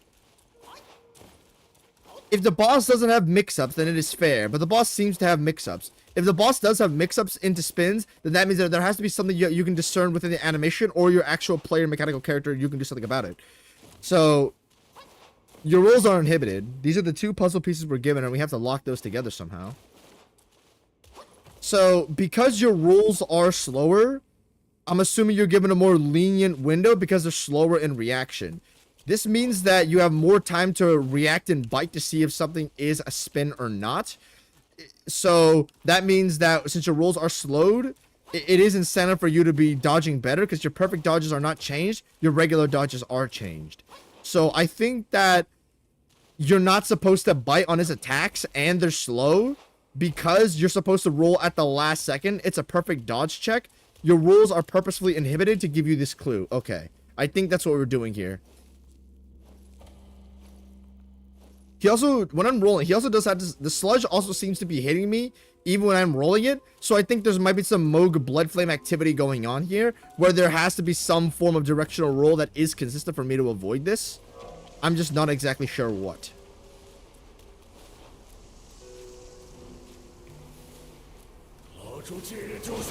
Dick move.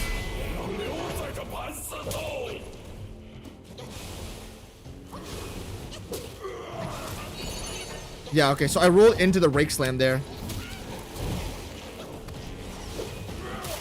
Okay.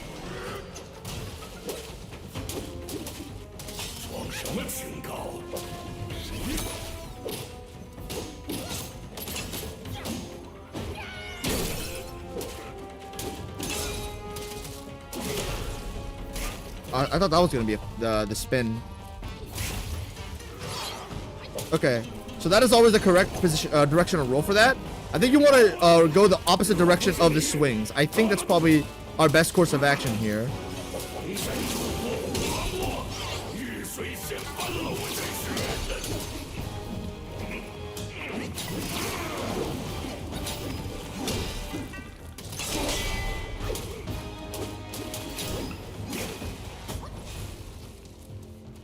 I think you're supposed to roll inward for that, for it to be a more safe punish.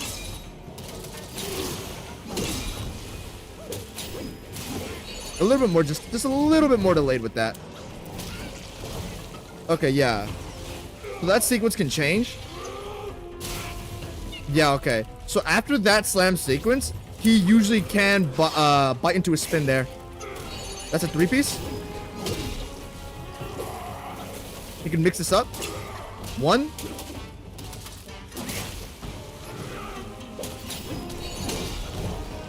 All right. 1 slam.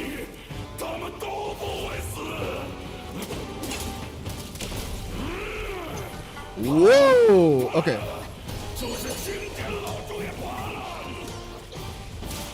Slam. Okay, his spin can do some damage, but I think it's just the one leading attack into it. I don't think it's I think it's a mix-up thing. I don't think that's consistent. There we go. Okay. We're gonna immediately heal here and then run away.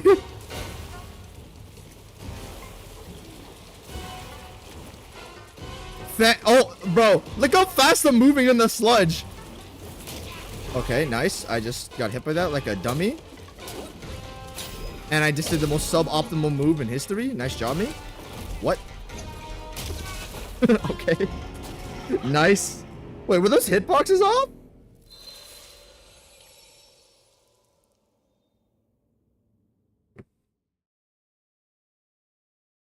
You need to change your build or at least use Spirit and Wind Tamer? I enjoy things like this. This is how I enjoy video games. I don't like changing my build and busting him up. I like to learn and, like, I guess identify what's up with the guy. This is how I enjoy playing video games. I don't intend to switch my build. I should use Wind Tamer though.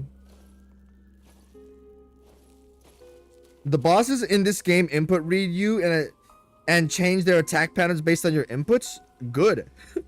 As long as it's well done, I find that interesting. Have you ever noticed bosses do certain of their moves early? No. It's because the input read. Whenever they do the mix-up thing, they will go back to where they were in their original pattern. Is that real? The only way... How could you prove this? It's probably some future boss that... You probably could do this with like Erlang or some shit, but... Do we have like source code on this or like a video? Sounds interesting. I don't think my transformation will be of much use here. I just need to, I guess, utilize it when he's downed in the pig phase.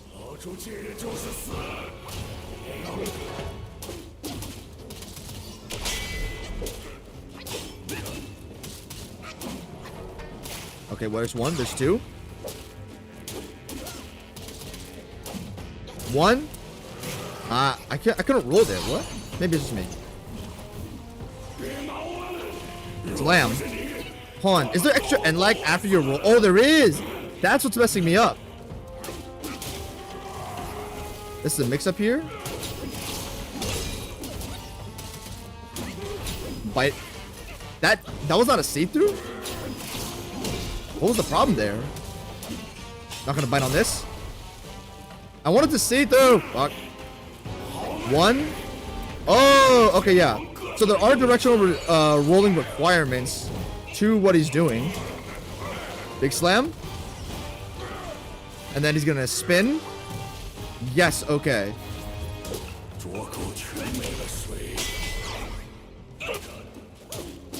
One. Two. Okay, wait. Two. No. And get out of here. Ooh, okay. You have to sprint out of that one.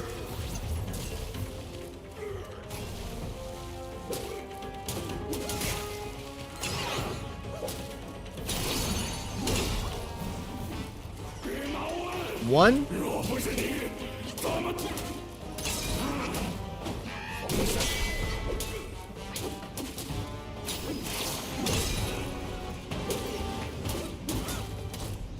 Okay, yeah. This is a really good start right now. Just learning the boy. We're doing really good right now. I think I'm on good HP too. Yeah, I'm on really good HP. Okay, so let's swap to this. Let's make sure we don't. Okay, what? I guess you're running in a long straight line. Just go like this, and then 1, 2, 3. We're gonna heal up here. Immobilize. Just build this up. Just build this up. What? Instant like 1 frame back attack? I guess it's there like a like the tail thing. Get away. What is this? Why is he spurging out? Why is he spurging out?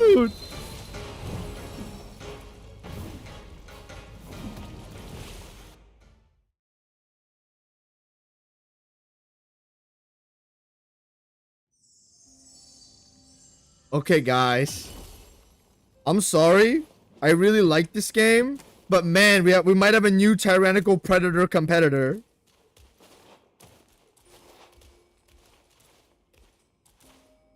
That's a bar. Tyrannical predator competitor. Fuck. Oh, let me watch that replay on stream. What is going on?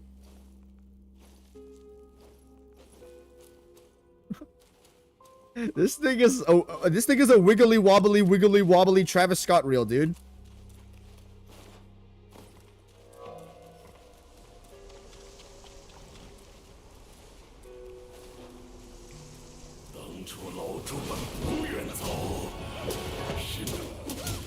He loves to open up with a spin or something else.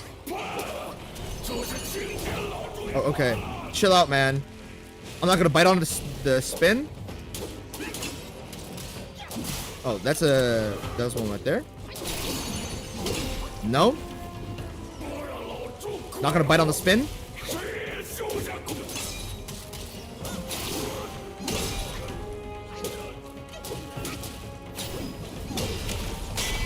Ah, tornado. Damn it. Whoa. Okay, he loves to do his little spin, kick, flip, trip combo after this. Here's a mix-up. 1 and 2. I'm not directionally rolling the right position. That's why. Weird, stingy. Not gonna bite on the spin here. Nope. Through. Woo! Got lucky there. All right, let's heal up here. Actually, that'd be smart. Or if not, I'm gonna have to fight this guy like a real man. Weird, ugly. Not gonna bite on the spin. All right. Ooh, I fucked that up. Ah, I'll take it. I'll take it. I'm gonna do a see-through, but you know, I'll take this as well. I'll take this as well. That was a really risky move, though. I don't know why they didn't get canceled. Ow. Nice. Alright, so... I think it's probably best to use this here because I won't have another opportunity to use it. Alright.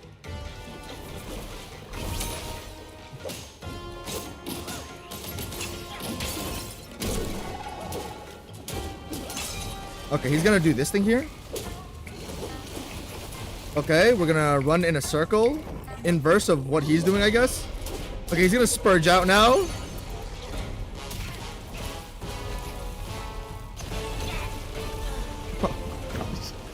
Man, what is this? What is this? What is this, dude?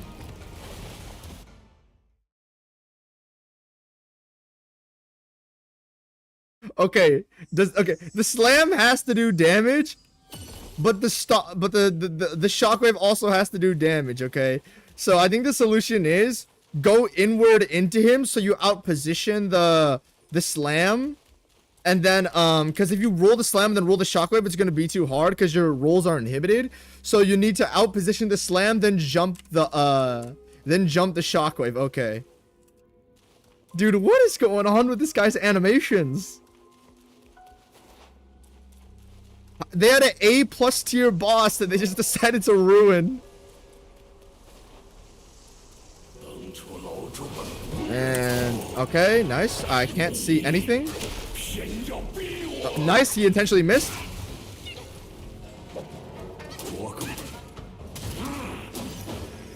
Oh no, I'm not rolling in hard enough, I don't think. Not gonna bite on this. I should have probably healed. Why is this guy intentionally missing his attacks? I swear he's got a sentient brain. Okay. No? Oh, I wanted to see through there. I keep being stuck in attack animations. Oh, and then this stupid... Oh, that's why. That's what's fucking me up, dude. It's not my default. Yeah, get me back on Smash, dude. And I'm dumb. Okay, nice.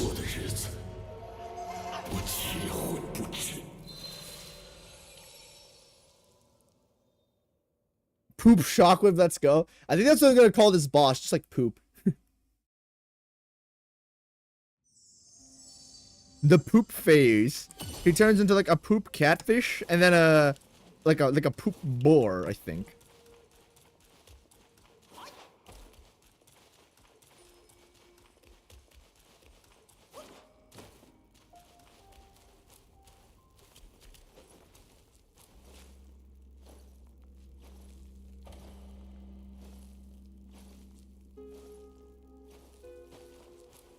So, since I'm not using my mana much, and the transformation here isn't going to do any good for me, I think we're going to hit Immobilize when he's stunned, and then maybe Pluck of Many. I'm not sure.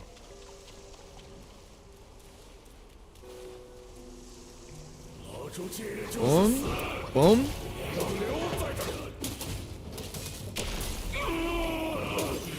One, two. Oh!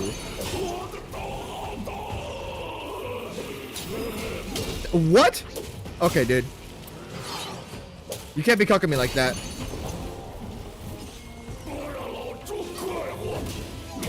That would not have worked out.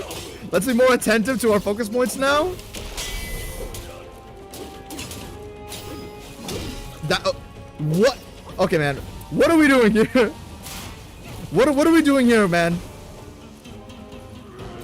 Okay, he likes to do his spin, kick, flip, trick shit here. One.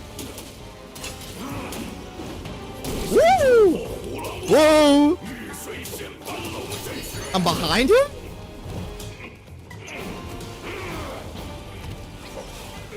Oh, watch out. Ah! I forget, your rolls are different here, man. 2. What? Okay, I guess random hits done. Nice, I'll take it. Just send back Bozo. 1, 2, 3. Weird catfish. Spin. Okay.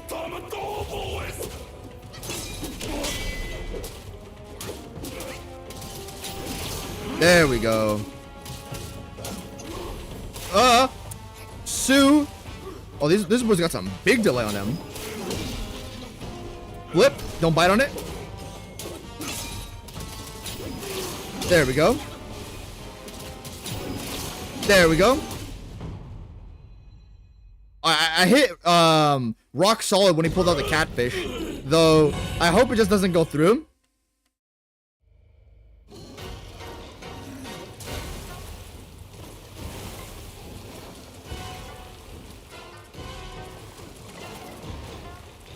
Oh, he can go on for longer? It's 3 charges, right? And then 1, 2, 3. Back to smash. Oh, that gap close is actually really useful, though. We've got to use that more. Ah!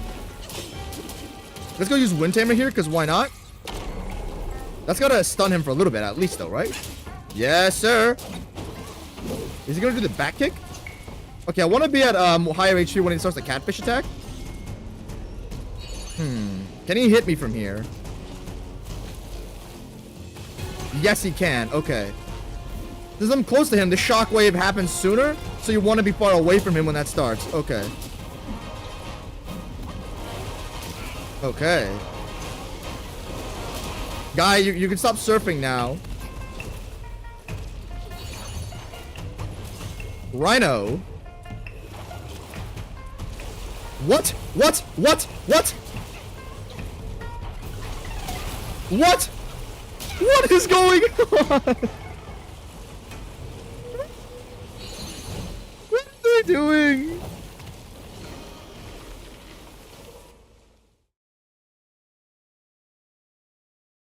Okay. Thankfully, I have a stream replay. Let me see what the hell is going on in that attack.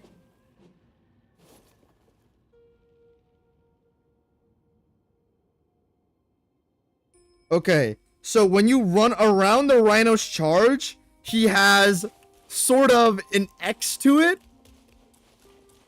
If I could say it, if I'm going one way, 3 Rhinos are going this way.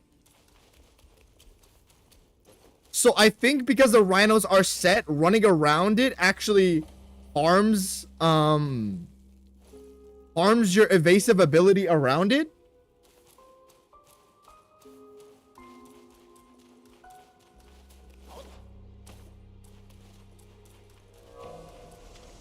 So, okay, so it's probably best to, like, just run straight one way and then run straight one way. Like, you can't,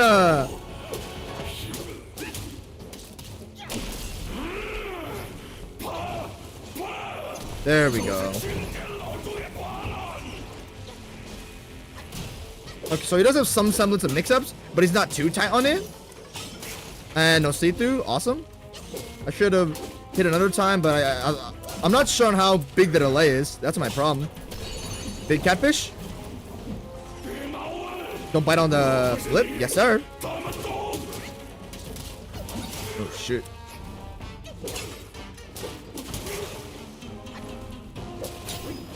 Ooh. Gotta be careful here, man. Okay, yeah. You gotta recognize when to run away from that thing. If he starts spinning, I think it might be best if I just start preemptively running. Yeah, I still don't understand that, man.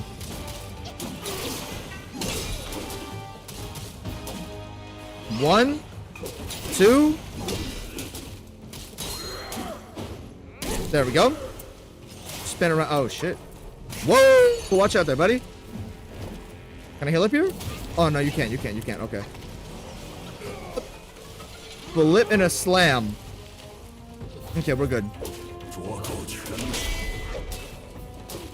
No. Oh, shoot. Okay, this is guaranteed, though. Okay, maybe it's not. Well, the extender was guaranteed. I just did the wrong thing there.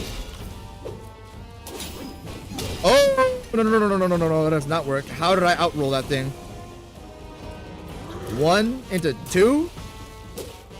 Whoa. 2?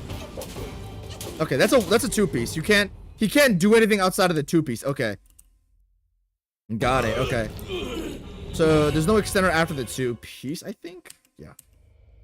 All right. Come on. Come on. Show me some. Show me some. Show me some. Show me some. There we go. We're just gonna pop this right now. See if we can land. We're not gonna land the immobilize afterward, but we are gonna land it right here. Just try to get as much as we can off.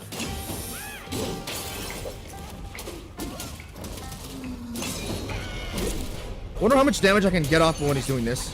Okay, I have no stamina. Okay, yeah. So it's a lot more lenient than I thought.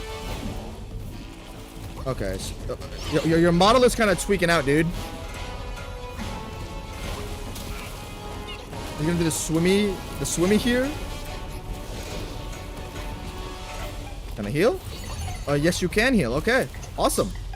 So this is where the butt fuckery starts, and then the rhinos are gonna come in. So yeah, so they all summon with him. Though if you run around, then it's gonna get really fucky. All right. So this is like a big super move type of thing. We're gonna use Wind Tamer here. It's gotta stun him a bit. You don't have anything else for the guy? Oh shit. Luckily it does no damage. Whoa, chill out, buddy. Chill out, buddy. You're kicking shit all across the field. You're kicking shit all across the field, man. Is he doing it again?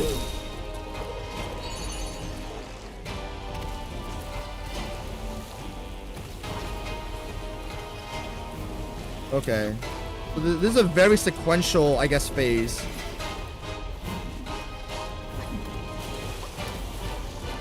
Swimmy? Swimmy? Swimmy? Rhino? Okay, this is the best POV you want against a Rhino charge. Because then all the others form in your... Okay, buddy. What the fuck? What is going on right now? Okay, so... Ow. Alright, we can heal here. Nice. Okay.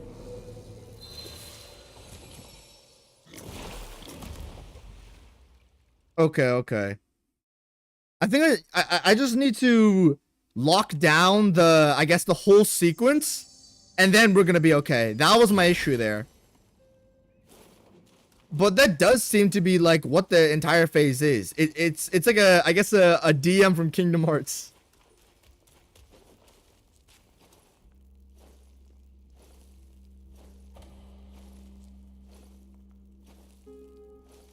Awesome, okay.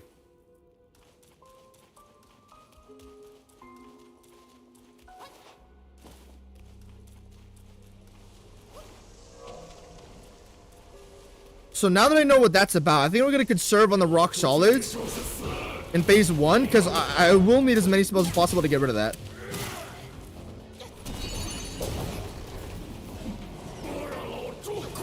Oh shit, I would have just bit on the spin there. Oh, there's a spin.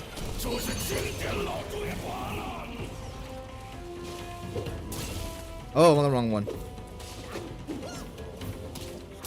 Okay, that was horrible for me.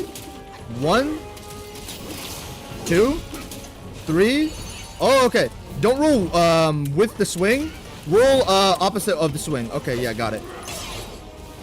Spin, slap, them, swim. What the fuck am I talking about?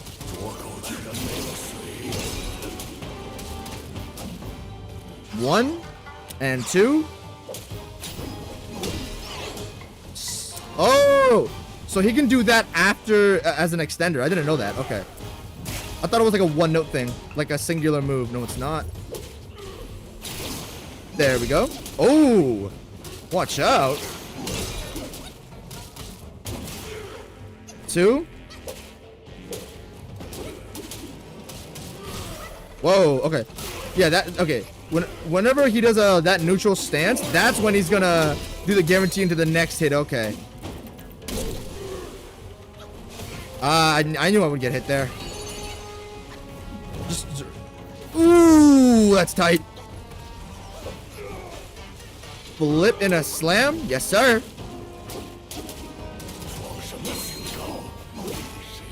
2. Okay, yeah, he can't extend out of the 2-piece. 1, 2. Oh, yeah, yikes, yikes, that's bad. If we hit traded that, I don't know how much HP I am when it comes to phase 2. Okay, so what we're gonna want to do. Heal. Desperately heal. Don't get hit by the weird slut shits. Oh. Ow. Okay.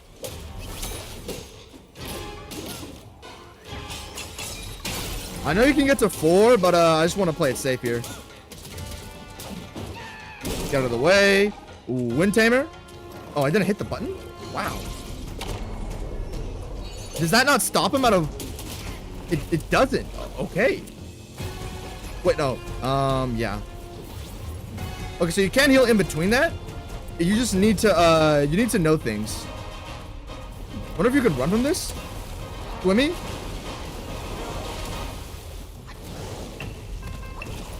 Okay. Rhino? Best to run. So what if I just roll into him?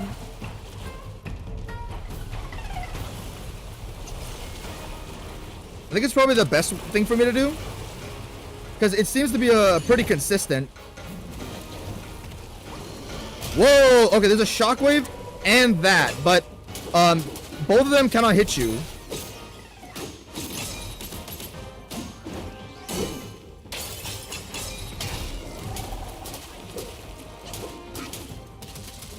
Did I already use a Wind Tamer, or did he cancel? I think he... Oh, I already used it, it just didn't do anything. Okay, yeah. That's why it's not there. Oh, shit. I gotta be careful, man. Yeah, roll around like a fat pig. Oh my... Dude, chill out. Nope. Okay. Wait, so... Okay, wait, he's doing the attack. So 1, 2, 3. Okay, you can't cancel him out of it. You're very clearly intended to... Okay, nice. I just didn't react to that. Okay, yeah, you do get a very lengthy heal window there. So he's gonna go up into the swimmy. Ow. Swimmy. Swimmy. Okay, now into Rhino. So run away and then... Dodging into the Rhino seems to be the best strategy for me here. Alright.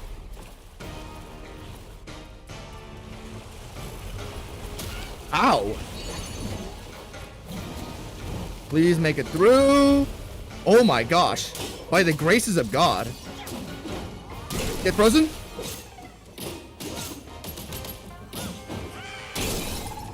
Get out of here!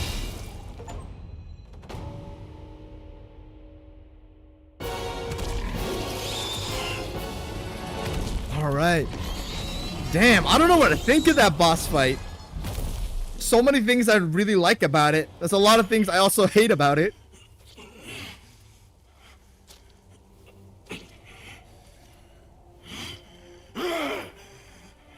You good, man? Oh, hey, it's the... I forgot when I got this, but it's a mirror.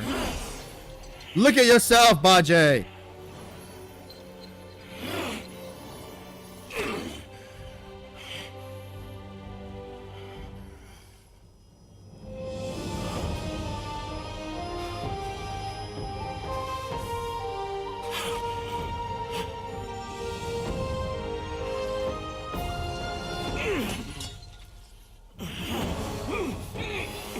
No. Wait, no. It's reversing it. It's reversing the pin out of his head.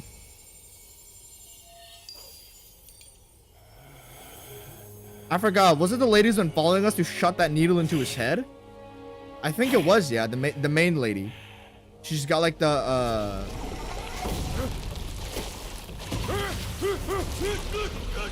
stirrup footwear before Bajie gets fucking kidnapped. Awesome, man. The second I get him free and he looks into the mirror. I think he saw like a Guan Yin in there or something. I'm not exactly sure what he saw.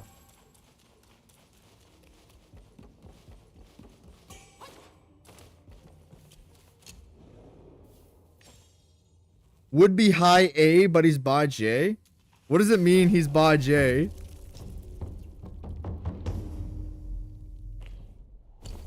Alright, man. Where the hell is this map leading us to? I'm assuming this is the final destination. Yeah, man. This has been a long chapter, son. We've got this. This is small. This, okay, some bulk. This, big bulk. This, big bulk. How big was chapter 3? This is small.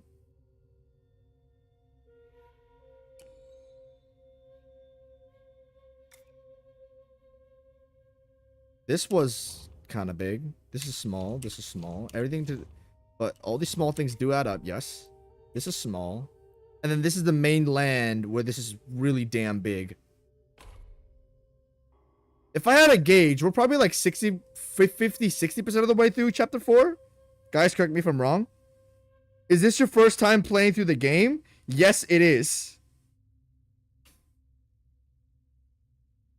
Alrighty. Now we're... I don't know how to rank that guy. I don't need this. This effect is enhanced when equipped with the golden sun, with the gold sun crow. What does this thing currently do? No, we're gonna need the defense. That 3%, is that worth it? A 3% increase? Oh well. Damage reduction is damage reduction. Awesome. We're gonna end this off with some reading, and then we're gonna get to the boss tier list at the end.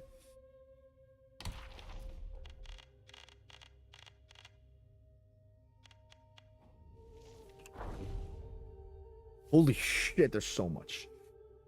I haven't been reading the last couple streams, so this is my punishment. Whatever you don't do, it's gonna double back on you later. Okay. Everyone sit down, get your popcorn. You're gonna have to get ready for a 40-minute reading section. Tales told of the Zhu's estate in the Web Ridge, the ancestral home of the wealthy textile family in the kingdom of Jutsu. Rumors claimed the estate housed vast amounts of gold and jewels, but those riches were never found. The kingdom of Jutsu lived two thieves who called each other brothers. The elder, a broad and forthright soul, the younger, a handsome and clever spirit. Fleeing a warrant, they sought Zhu's estate in the mountains as their next target as well as a hideout. For days, they scoured the hills, their rations spent, their hope lost. Weary and famished, they chanced upon a tea hut. A tea hut. We were to a hut as well, right? A young thief called out, "Let's rest here, brother." The elder replied, "We've seen no one for days. How could there be a tea hut?" But driven by hunger, the young one hastened toward it. The elder chased after him, pleading. They tussled until they entered the hut. Crude and dirty, it had rough log tables and stone stools. There were no patrons inside, only a hunchbacked old man with a cane brewing tea. The young thief asked, "How do you sell tea here with no one around?" "Old man." The old man pointed to a dim village behind the hut. "This humble one lives in the hilltop village. This hut serves but to eke out my living." He then served 2 bowls of thick, strange-smelling brew.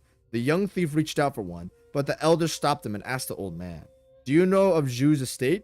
The old man grinned. "It lies within the village.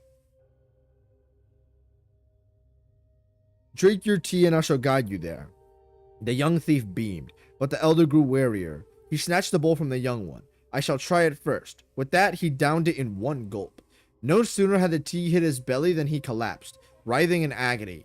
The young thief turned to the old man, only to witness his true form revealed as a hunchbacked, cane-wielding creature, its body entangled in silk. Lifting his eyes, he saw a colossal spider perched in the rafters, tugging the strands to prompt the bug to tap its cane with the resonant ting-ting.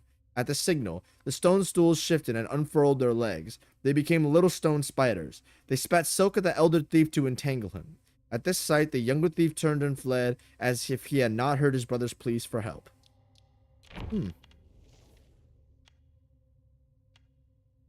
Nice, I just clicked out an old and new guy, so now I don't know who to do. Okay. Have I already seen this? No, I haven't seen it yet. Long ago, a woodcutter lived deep in the hills. One day, he went down to the market fair and saw a puppet show. He loved it and yearned to see it again. Hey, there's a puppet. There are these guys performing this puppet thing early in the chapter. One day, as he cut wood, he heard shouts of glee in the mountains. He followed the sounds and saw a mob of Yao Guais reveling together. Despite his fear, curiosity urged him to climb a rock to watch them from afar. The Guais gathered in a circle, watching an acrobat show. Too far to see well, the woodcutter could only discern a red-clad Guai whirling twin blades in dazzling spins and flips. The Guai had an ugly, comical face. To the woodcutter, this spectacle was even more amusing than the finest plays at the market fair. He watched spellbound. A chill on his neck jolted out of the reverie. Reaching up to check, he found his fingers coated in a green spittle. Looking up in horror, he was greeted by a myriad of eyes staring down at him. There in the treetop dangled a violet spider, its legs studded with silk, tugging the distant puppet Guai to and fro. The woodcutter yelped and fell from the tree. At that, the spider paused, and the gathering of Yao Guais turned as one to glare at him. Stricken with terror, the woodcutter fled, and upon returning home, fell gravely ill. No remedy could ease his suffering. He wasted away and soon died. It's a cool world, man.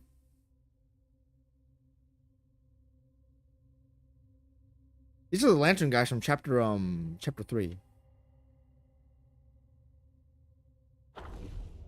During the reign of the greatest emperor of Han, there was a village called Bath. From within its mountains, a hot spring flowed, reputed to preserve youth and vitality.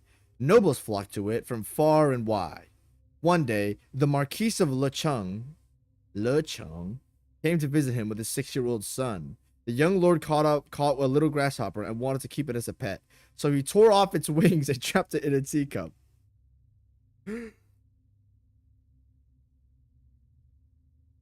That night, the Marquis was visited in his dreams by a man clad in green. Your child has imprisoned me, he pleaded. We are both fathers, I beseech you, help my little one. The next morning, Marquis summoned his son and inquired about what happened. The boy, who had feared his stern father, only provided vague replies. Thus, the full story remained elusive to both. That night, the green-clad man revisited Marquis's dream, with twin swords at his waist. He warned, if you don't return my son, you'll never see yours again.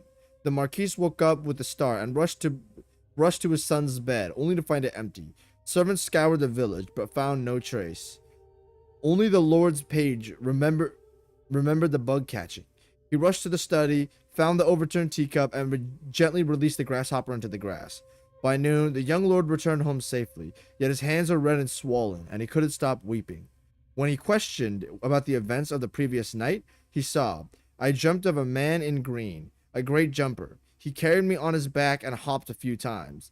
Then I didn't know where I was. He scolded me for harming others and struck my palms with a sword 20 times.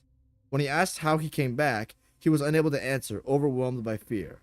Alas, it is said that all beings love their young, a truth that spans the world. Even Yao Guais, it seems, are no different. In the late years of the Han, the hot spring in the bath suddenly dried up. Insect Guais sprouted in the hills, so the villagers moved down to the mountain. A decade or two later, the area came to be known as the Webbed Ridge.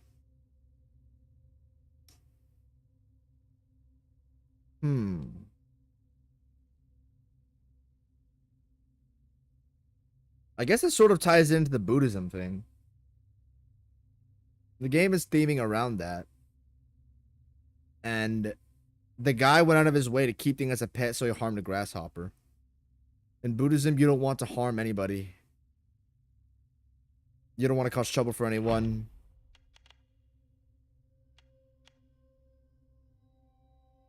Dragonfly Guai, this annoying fuck. There was a dragonfly guy who loved archery. His mother saw his gift and used her connections for an opportunity to have him training under the Yao Guai, king of the land. To the king, the dragonfly guy seemed like a diligent and talented student. He drilled hard each day and served his master with great respect, always at his master's beck and call. At times, he'd be practicing outside, but at a single command from his teacher, he'd appear at once. The king had doubts, but considering the dragonfly's swift wings, the king dismissed his suspicions. One day, the king taught him how to imbue his bolts with great power. Wait for the arrowhead to glow, then release. The guai he swore he'd remember. But when tested that afternoon, he couldn't recall anything. The king assumed he hadn't just grasped the lesson and explained it once more. But the next day, he had forgotten it again. This pattern continued. The Yao Guai king flew into a rage and set to punish the guai.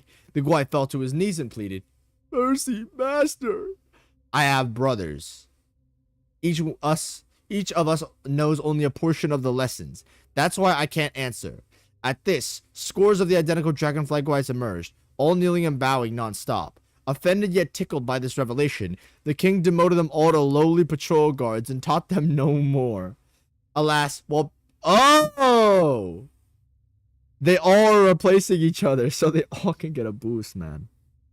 Alas, while petty schemes might seem perfect at first, earning praise and favor, they also sow the seeds of trouble when the truth is revealed. One faces ridicule and brings ruin upon themselves.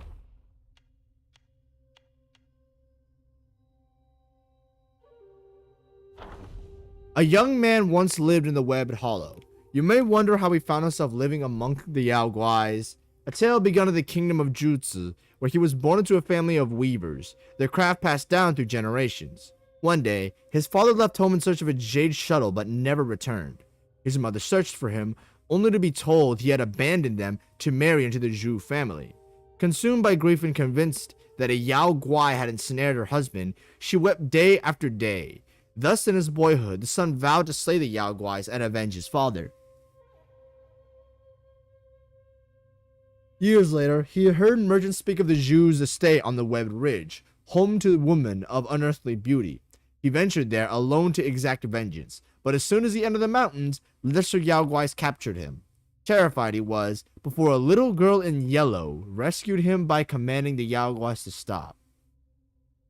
The girl, barely 10, had a sweet rosy face, hardly an evil Yao Guai as he imagined. The young man was at a loss. To his surprise, the young girl, lonely with a few companions of her age, brought him to the Webbed Hollow to play. He stayed, and she visited often to lift her spirits. Conflicted, he spent his nights vowing by lamplight to slay the Yao Guais and avenge his father come morning. One night, a small wasp flew in and heard his oath, but he paid it no mind. The next day, the girl didn't come. Instead, a woman in green, adorned with an elaborate bun and possessing a fierce yet beautiful face, arrived with an entourage of insect guards. Among them was a wasp guai, who, with practiced ease, deftly searched the young man's trunk, pulling out his hidden stash of travel money and the dagger intended for murder hidden within his porcelain pillow, before relaying his nightly vow of vengeance to his mistress. The green-clad woman addressed a young man. "No mortal shall reside in the Webbed Hollow, yet we spared you to be a companion for my younger sister. But in return, you plot to harm her, and you shall be punished for that. That being said, your request for vengeance is understandable, which is why I shall leave you to the fate to the Bone Vault." At her command, the guards seized him, casting him into the abyss, his fate uncertain in the darkness below. I guess this is how he got turned into the wasp.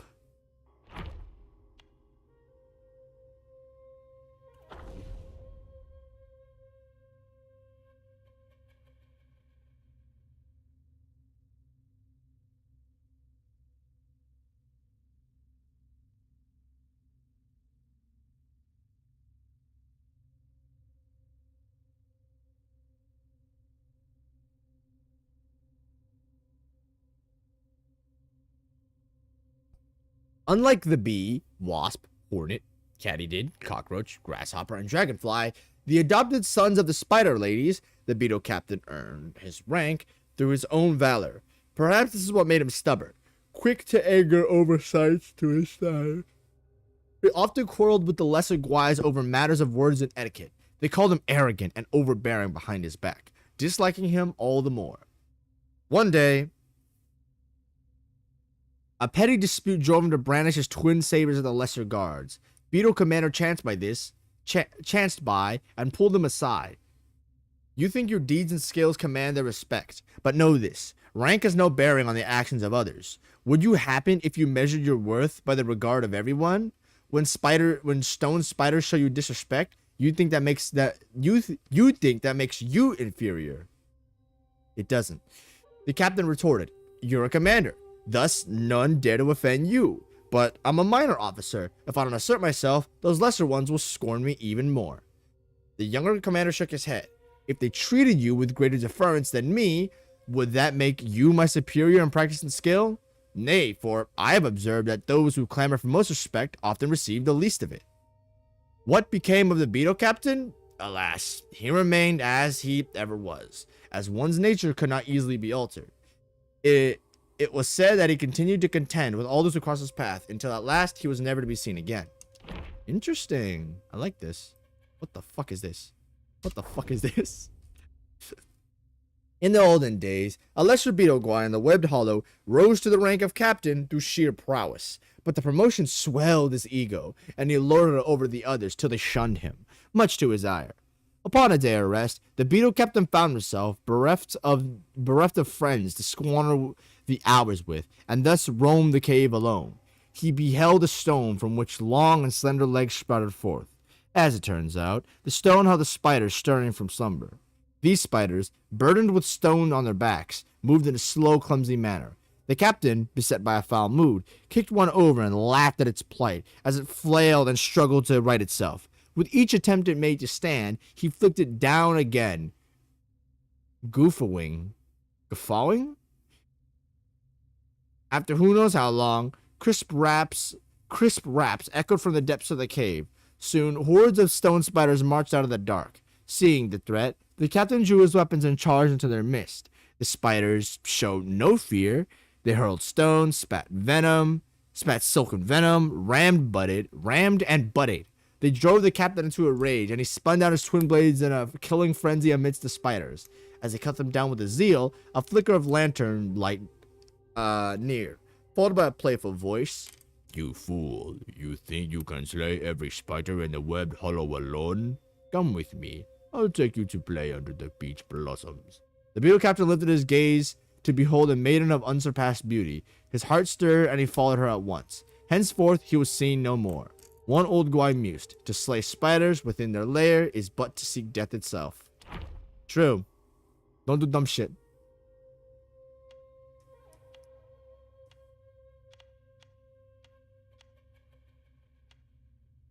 Minor armor worm. From the southern slopes of Mount Hawaii, one can gaze upon the radiant splendor of Mount Kunlun, its brilliance stretching for miles, exuding an awe-inspiring grandeur. On Mount Kunlun, there exists a creature called a Tulo. It resembles a sheep, but has 4 horns and is known to devour humans. Another creature, known as a Qingyuan, looks like a bee, but is as large as a mandarin duck. Its sting is lethal to birds and beasts, and it can wither trees with a mere touch of its venom. King Mu of Zhou once had the fortune to visit Mount Kunlun. He toured its magnificent places, tasted various celestial herbs and delicacies, listened to sweet music performed by beautiful celestial maidens, and saw many wondrous mythical beasts. When the celestial maidens presented gifts to King Mu, he refused, but pointed to the mythical beasts in the garden and asked, "May I take one of these extraordinary creatures back with me?" The celestial maidens replied, "The beings of Kunlun drink from the celestial moat and feed on celestial herbs.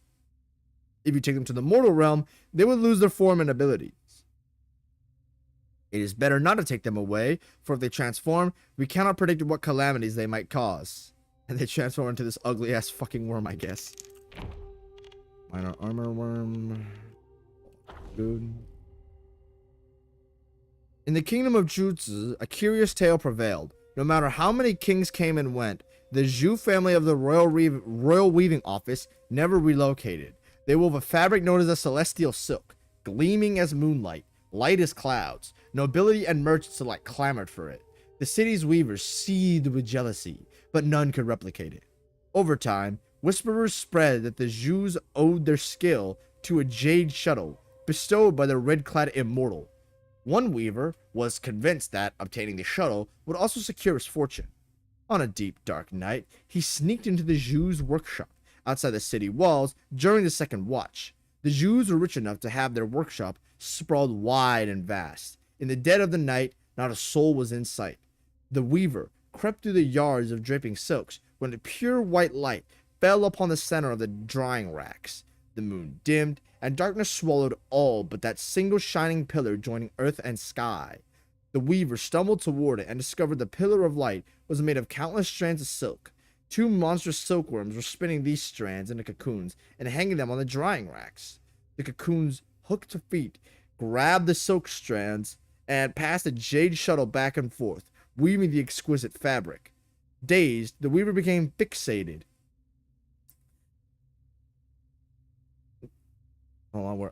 Became fixated on the shuttle, convinced that owning it would endow him with the same power, but the cocoons impaled him with the sharp hooks in the blink of an eye.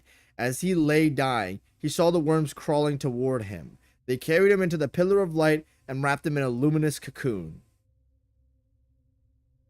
So this is how they come to be. This is just a lot of people. So what's the secret of the Zhu estate? There has to be something going on. Scorpion Prince. The four sons of the Scorpion House often secretly inquired about each other's recent activities. This was not out of a brotherly affection, but rather due to a competitive spirit, fearing that one of them might be chosen by one of the sisters in the cave before the others. Not only did they spy on each other's whereabouts, but they also felt compelled to comment on them afterward. If they heard that her brother had achieved something recently, they would make sarcastic remarks and express jealousy. Conversely, if a brother had made a mistake, they would mock and ridicule him, taking pleasure in his misfortune.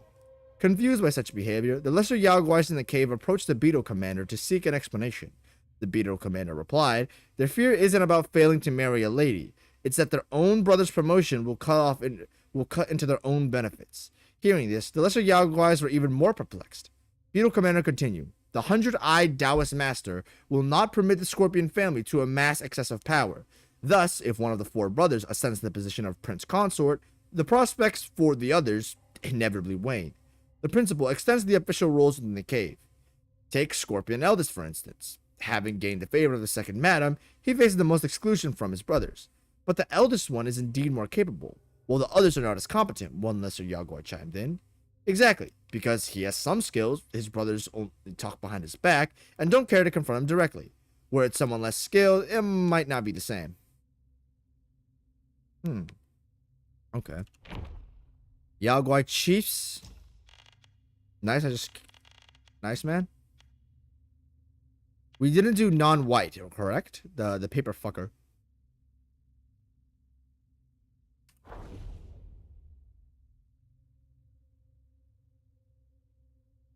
We already read non-whites. Is it non-void? Yeah, I don't think I ever did non-void.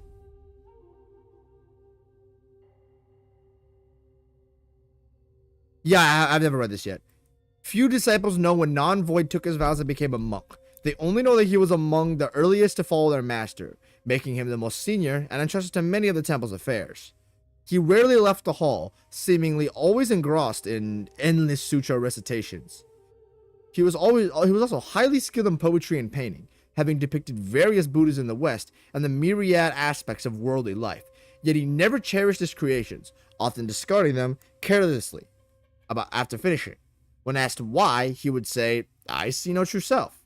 Non-void is but void. It's all an illusion, so why hold on to it? Though non-void seldom left the hall, he enjoyed engaging others in debates about Buddhist doctrines. One day, Non-Able approached him and asked, Brother, is killing a sin? Killing is a sin, but if it is for the greater sake of the greater good, then it is not a sin. And what is the greater good? It is the realization of void, fulfillment, virtue, and ascending to the land of bliss, heaven. Non-Able questioned further. Killing not only fails to resolve karma, but also creates more entanglements and obstacles. How can one ascend to bliss then? Non-void responded, if I do not enter hell, who will? If not, killing leaves harm for others, then isn't that a greater lack of virtue? Non-able laughed. Brother, you yourself said you would enter hell, which shows that killing is wrong no matter what. Good ones naturally receive blessings. There's no need for you to make things complicated. Non-void hastily explained, entering hell is just a metaphor. The essence is to suffer for others. Non-able interrupted. Nonsense. Killing is killing. No need for all these convoluted justifications. Brother, the pretense behind justifying killing is the real sin. Hearing this, Non-void was momentarily speechless, as if reminded of something from the past. From that day on, the two never debated again. This is a really interesting sort of ethical thing they're doing. I know it's not ethical, it's more, I guess, philosophical and religious. But it does go off the pretense of Buddhist teachings, I guess, so. Alright, we've got a couple guys here. Second sister. The second daughter of the Zhu family was raised as a boy from a young age. She managed the finances and trades for the cave. Due to her straightforward and generous nature, she had the most interactions with the stewards outside the mountain and lesser Yao Guais in the village of Lanshi. Because she was busy with numerous affairs, the lesser Yao Guais had fixed times to report and offer tributes to her. Most of these Yao Guais, who were on good terms with her, both respected and feared her. They believed that their capable and strong-willed lady might one day become lady of the cave. If that had happened, anyone fortunate enough to marry into the family could become a lord by association. This caused much distress for the 4 scorpion princes residing in the cave, who were often the subject of idle gossip. The second sister paid no mind to such rumors. Among the 4 sons of the Scorpion Lord, she favored only those who were most helpful to her. Wait. How many big scorpion mini-bosses have we fought so far? There's the guy in the green place with Yellow Long. There's the first encounter where you fight him. There's the gangbang encounter where you fight him. And then there's the one that we fought last. So we fought 4 so far, I think. Maybe 3. At least 3. If that makes sense, if things can line up, if this is like some really subtle thing that Wukong can do, we have fought 4 big scorpion enemies resembling the 4 sons of the Scorpion Lord. If there's only 4 of those enemies in the game and then you fight the Scorpion Lord, that would be really awesome. A few days ago, she had acquired a celestial vine seed from somewhere and planted it in a private courtyard within the cave, assigning the eldest Scorpion Prince to guard it.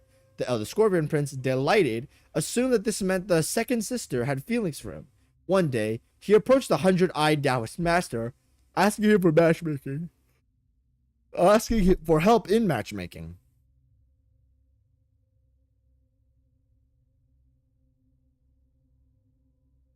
The master laughed and shook his head, saying that a woman with such strong will would only look down on him more if he sought someone else's help in proposing.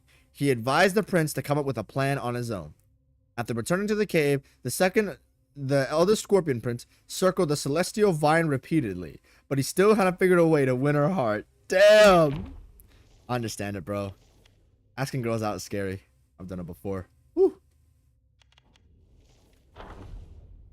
Elder Armor Worm. In ancient times, someone casted 2 celestial eggs from Mount Kunlun into a blessed land on this earth. However, the will of the mortal realm was not as abundant as that of the celestial realm.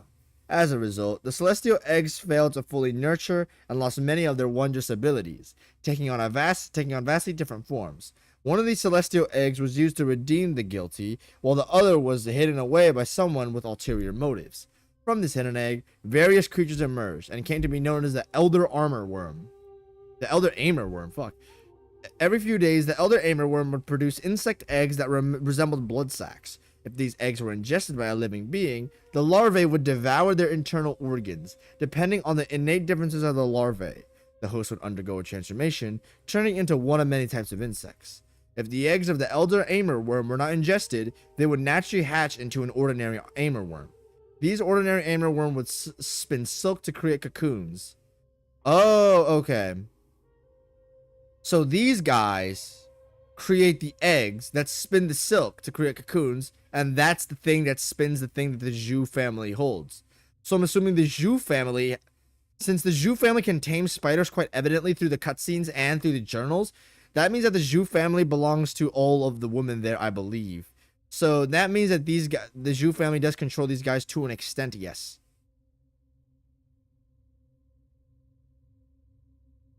As if floating on clouds, instead of feeling suffocated, hop.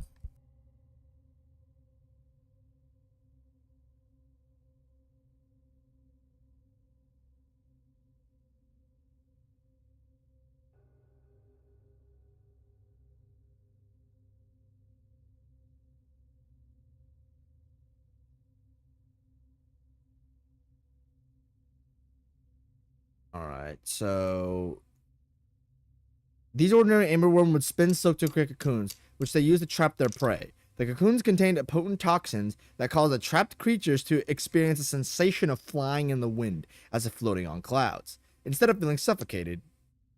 Wow, okay, so it's drugs. It just, when you're in it, you feel really good, man, really good. However, prolonged exposure to these toxins led to abnormal changes in their bodies over time. Some practitioners attempt to use this method to temper their bodies and enhance their powers. However, it was ultimately considered a deviant practice that easily led to a loss of sanity. Drugs. Since the celestial egg entered the mortal realm, many have fallen victim to its poison. The Amerworm, despite its terrifying appearance, is not adept at combat, I can tell. Aside from spewing filth from its mouth, it possesses no remarkable abilities. However, its continued existence and proliferation in the world suggest that it must provide some unknown benefits to certain individuals. The Zhu family.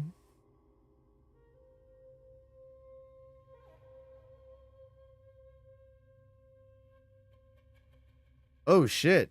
So the guy from Kunlun, um, a mountain from the gods, they took that guy took eggs down to here. He took a thing there, and there was unquestioned random effects happened. These random effects created this. The random effects created the silk cocoon spinning guys, and the Zhu family, I'm assuming they're from an outer world, or they have some ability that's not human or normal of normal guise, so they can use that cocoon to spin a special type of silk that they can sell and use efficiently to get rich. That's why there's the fortune there. And they have a bunch of beetles and shit to basically guard this thing. Okay, that's what chapter 4 is. That's why everything is so formal, and it's sort of like a town, because this is the Zhu. This is the place we are entering. What is the name of this? Chapter 4? I forgot what the name of this place is called. This whole area. Centipede Guai. In bygone days, a young man embarked on a journey to the webbed hollow seeking vengeance. However, his quest took a dark turn when he was captured by Yao Guais and thrown into the bone vault. Oh, is this who this is? Falling into a deep pit, he landed in a large pair of insects.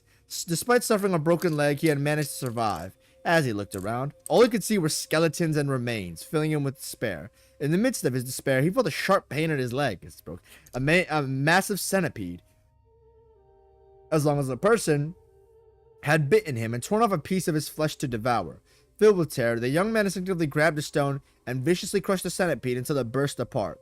Only then did he realize that the stone he used was a human skull, which he quickly discarded. To his surprise, he noticed that the pain in his injured leg had subsided. Curious, he applied some of the centipede's pus to his scraped arm like a dumbass, and the pain diminished, likely due to the numbing effect of the venom. This revelation sparked an idea to his mind. He tore strong silk threads from the cocoon surrounding the pit and found 2 leg bones to serve as a support for his broken leg. Exhausted from the ordeal, he rested, but he soon heard rustling noises around him.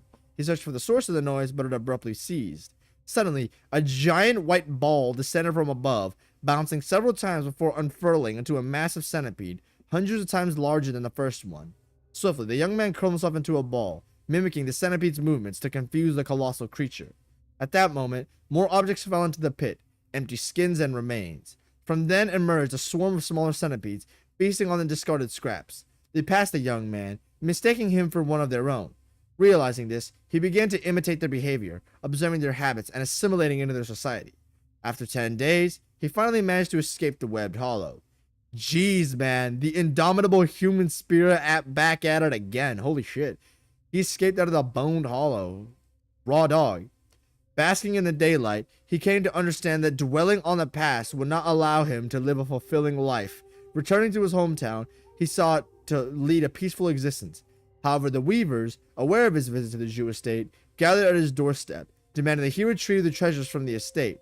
Forcing to hide from them, he found no respite from the turmoil that surrounded him. Fuck, man. Do we get a part 3 to this? This is probably like one of my favorite stories so far.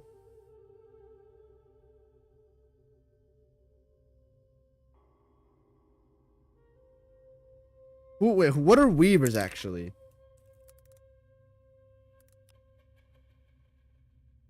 Oh, they're people that demand you get silks and shit. So just because he escaped? Oh, wait. Just because he got his thing with vengeance failed. So now weavers are asking him to get the shit to go back. Oh my gosh, that's rough, buddy. In the olden days, a pair of enormous arms were brought into the webbed hollow by a Taoist. The lesser Yao Guais had no idea of their origin, but judging by their form, they must have belonged to a divine being. Shortly after, the 100-eyed Taoist personally visited and placed 2 egg-like objects within the arms, instructing the Yao Guais to guard them diligently. Okay, so the 100-eyed Taoist master is the guy, I'm assuming he's the chapter finale boss. He seems to be the yellow brow of this whole thing. He went to Mount Kunlun, and he was welcomed there. A pair of giant, enormous arms. They must have belonged to a divine being. Yeah, they come from heaven, I believe. At first, the arms exuded a thick, foul-smelling fluid. After some time, the fluid dried up, forming a thick blood membrane that encased the arms.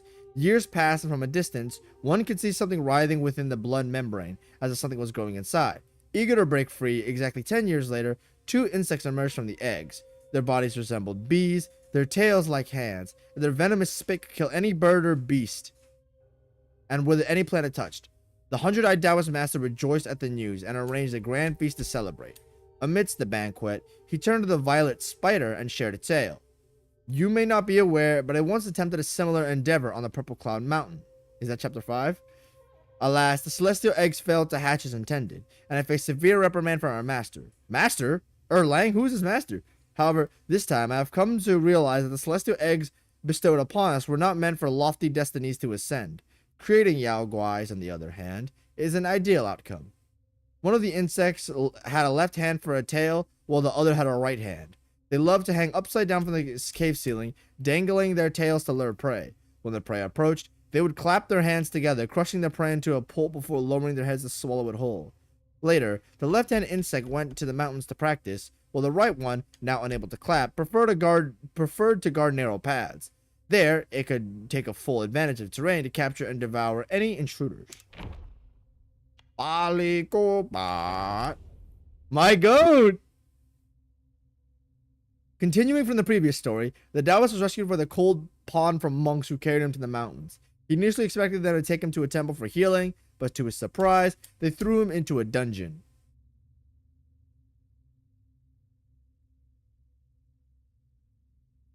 In the dungeon, he endured beguiling chants, suffered from red eyes, and narrowly escaped death multiple times. Despite the hardships, his martial skills improved greatly, which he considered a fortunate turn of events. When he finally returned to the original spot, the frog was nowhere to be found. He left the New West and continued his journey. One sunny day, the Taoist arrived at a ridge covered in lush greenery, with a few thatched huts indicating a habitation. Seeking a place to rest, he stepped into a larger courtyard but accidentally fell into a hole. Inside, he found layers of spider webs and insect guais everywhere. Fortunately, he was no longer as helpless as before and managed to navigate deeper into the cave. The tadpoles he had been nurturing in his gourd suddenly became lively. He squeezed through a stone crevice and saw a small, crimson-skinned frog occupying a natural spring, with insect guais keeping their distance. Drawing his sword, he attacked the frog. They fought fiercely in the water, one emitting crackling electricity, the other thrashing its limbs powerfully. As they reached a stalemate, the frog opened its mouth, sending him aback. The frog then tilted its head back, and the Taoist, having learned his lesson, dared not approach. The frog spewed poisonous water, which spread and contaminated the entire pond. The Taoist hadn't anticipated this ability, and lacking any antidote, he hurriedly retreated through the stone crevice. As he did, he heard a female voice behind him. Taoist, why aren't you practicing your swordsmanship at the temple? Are you here to seek death? Poisoned and unable to respond, he collapsed into the muddy pond. In his hazy state, he heard the woman call for help. Quick, carry him back to the temple. We can't let him die here. It would be hard to explain. Oh my gosh. This guy and the frog have eternal beef. Yellow Long?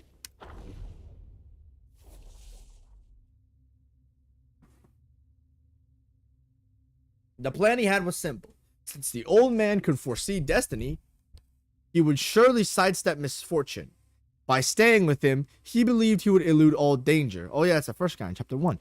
After his brothers each fled to distant realms, he transformed into a long pattern on Yuan Shou Cheng's robe. Oh, that's the guy. For the next 100 years, he followed the old man across the vast lands, watching him decipher omens and foretell futures. But what good did his words change? Most, in their hubris, fell to the same snares. Whenever this occurred, the old man would seek refuge in a drink. By fortune's grace, he possessed a gourd that brewed its own wine, and thus he often drowned his sorrows in a self-spun stupor. In his drunken haze, the old man would often converse with the shadows. At times, he would mutter wistfully, "What use is it to see through the game if you cannot play it? And if you do not enter the game, what is the use at all?" So I'm assuming the game he's talking about is life. He cannot see the futures of himself, and he can't enter in the game. At other times, he would be spirited and cheerful, exclaiming, "With life and death both predetermined, so why not be bold and give it a try?" Everybody in chat, listen up. Yes, with life and death both predetermined, why not be bold and give life a try? Luck favors the bold, man. Occasionally, he would speak with a heavy heart. What's done shapes what's to come. How many can truly defy destiny? Me? And sometimes, he would sigh and question, if you could predict where you would die and deliberately avoid it, could you really escape? It depends.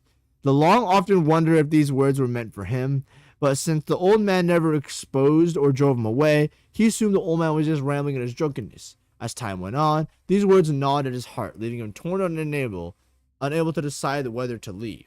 Interesting. Zhubaje. Oh boy. This is gonna be a long one. Yep.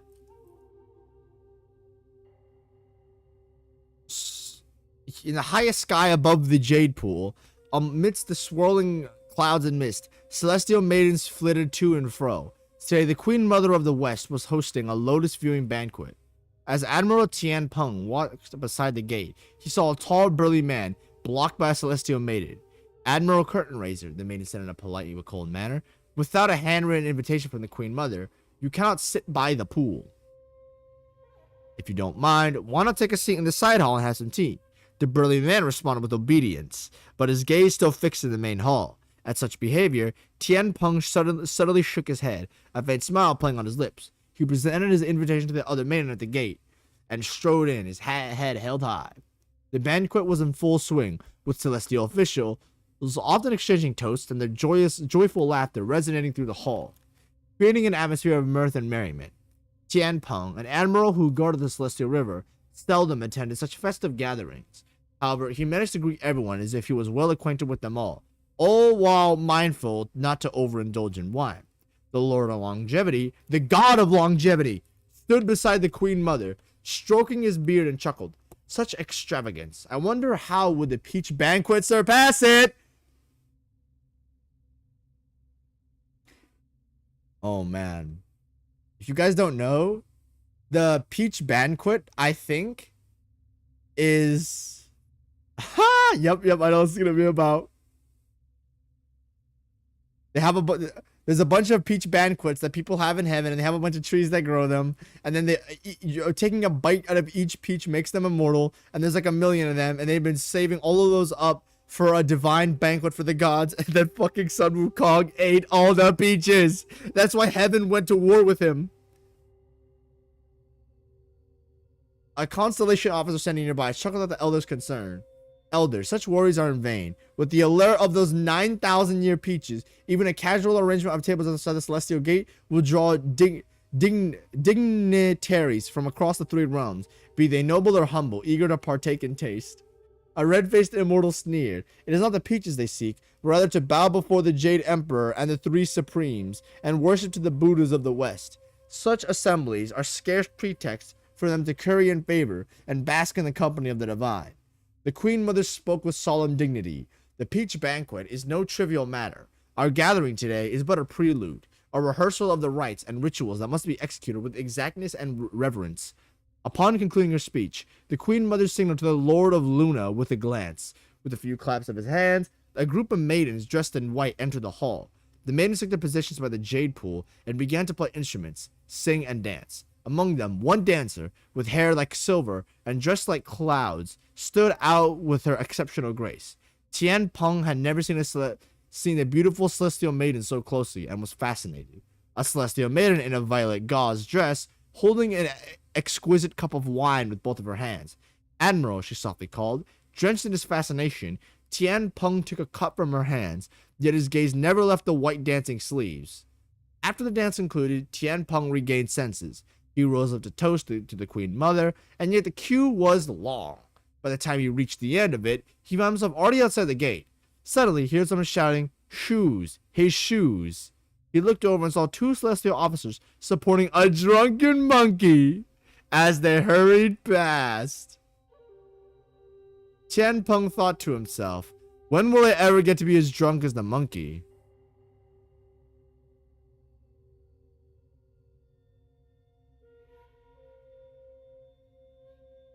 Is Ba Jie Tian Peng? Born with a clumsy heart, trapped in life's advance and retreat, he shuns life's void, clings to its beat, following nature and the Buddha's seat, with raken tusk smashing fate, burrowing karma's weight, rolling in the muddy world headless of scorn or debate. This is really weird. I didn't expect this out of Ba Jie. I don't know. I don't know what to think of this. Is Tian Peng Ba Jie? I think he is. There was nothing in Journey to the West saying something like that. I think they're expanding his backstory here about who he was, because I believe the intro to Ba Jie was just that Wukong was still under a mountain for a while because he did some stupid shit. But the Bodhisattva saved him, and then basically Wukong was guided by the Bodhisattva, and he said that here, since you're a bad guy, you're gonna get paired along with these other bad guys to get redeemed spiritually. Okay. Oh, that's a lot.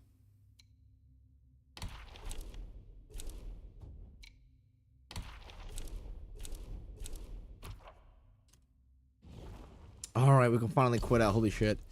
How long has this stream been going for? A long time. 3 hours. Oh my gosh. This is way longer than I thought it was going to be. What the fuck, man?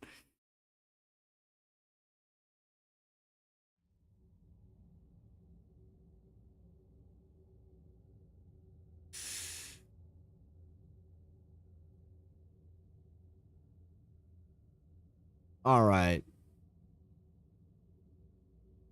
Bali Gooba. He's mechanically he's kind of horrendous, but he has the cool tongue thing. And I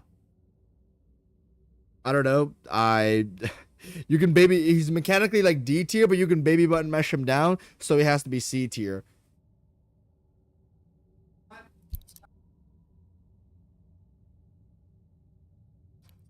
Zhu Ba Jie 1 baby button mash. He's cool though, I guess, because he's Ba Jie. Zhu Ba Jie 2, the real man's fight. Phase 1 is really awesome. I love the idea of biting and not biting on the spins. Phase 1 is like an A+. Where the inhale, the inhibit your roll is actually really fun too. Actually, A+ is glaze. We're like mid-A. Mid-A. His weird, ugly catfish attacks, I don't like the animations for them. I don't like the models for them. I think the way they swim is just super ugly. Visually, it's kind of an issue, but I can still put the guy in A-. Now, for phase 2, I have very mixed thoughts about this. The boar phase is a nothing burger C tier, so it would push him to high B. But the actual sequential thing mechanically for like his DM thing is really good. I like how the catfish is like the interactions are. I really don't like how it looks, but mechanically it is sound, so I can push him back up to low A. The bull thing is really interesting. The bull pushes him back up to like mid A. This is his cap. I really like this attack. It's one super long sequential sequence. I think I'm gonna put him at super low A just because I hate the animations and how they look. But it's like it's fine because it's not like Lies of P where they do it for half the entire roster. So I hate fighting every single enemy and boss. But this is like a one-time thing, so my tolerance isn't that low. So Zhu Bajie will go into low A. If you strip actually the visuals down and just turn it into cylinders charging at you, like if you from a pure mechanical standpoint, A+. The fact that this is Bajie you're fighting actually does boost this. So let me think about this. The fact this is Bajie we're talking about has to be at least mid B. Yeah, he could very easily go to A+. No, he could never be S tier though. He can never be S tier. It's too fucking ugly, man. Visuals are too ugly. If they may actually look spectacular, he could be low S maybe, but that's absolutely not the case. All right, everyone, thanks for showing up. Longest stream. Join the Discord server, buy a membership, donate if you'd like to support me. Let me just pump it through really quickly.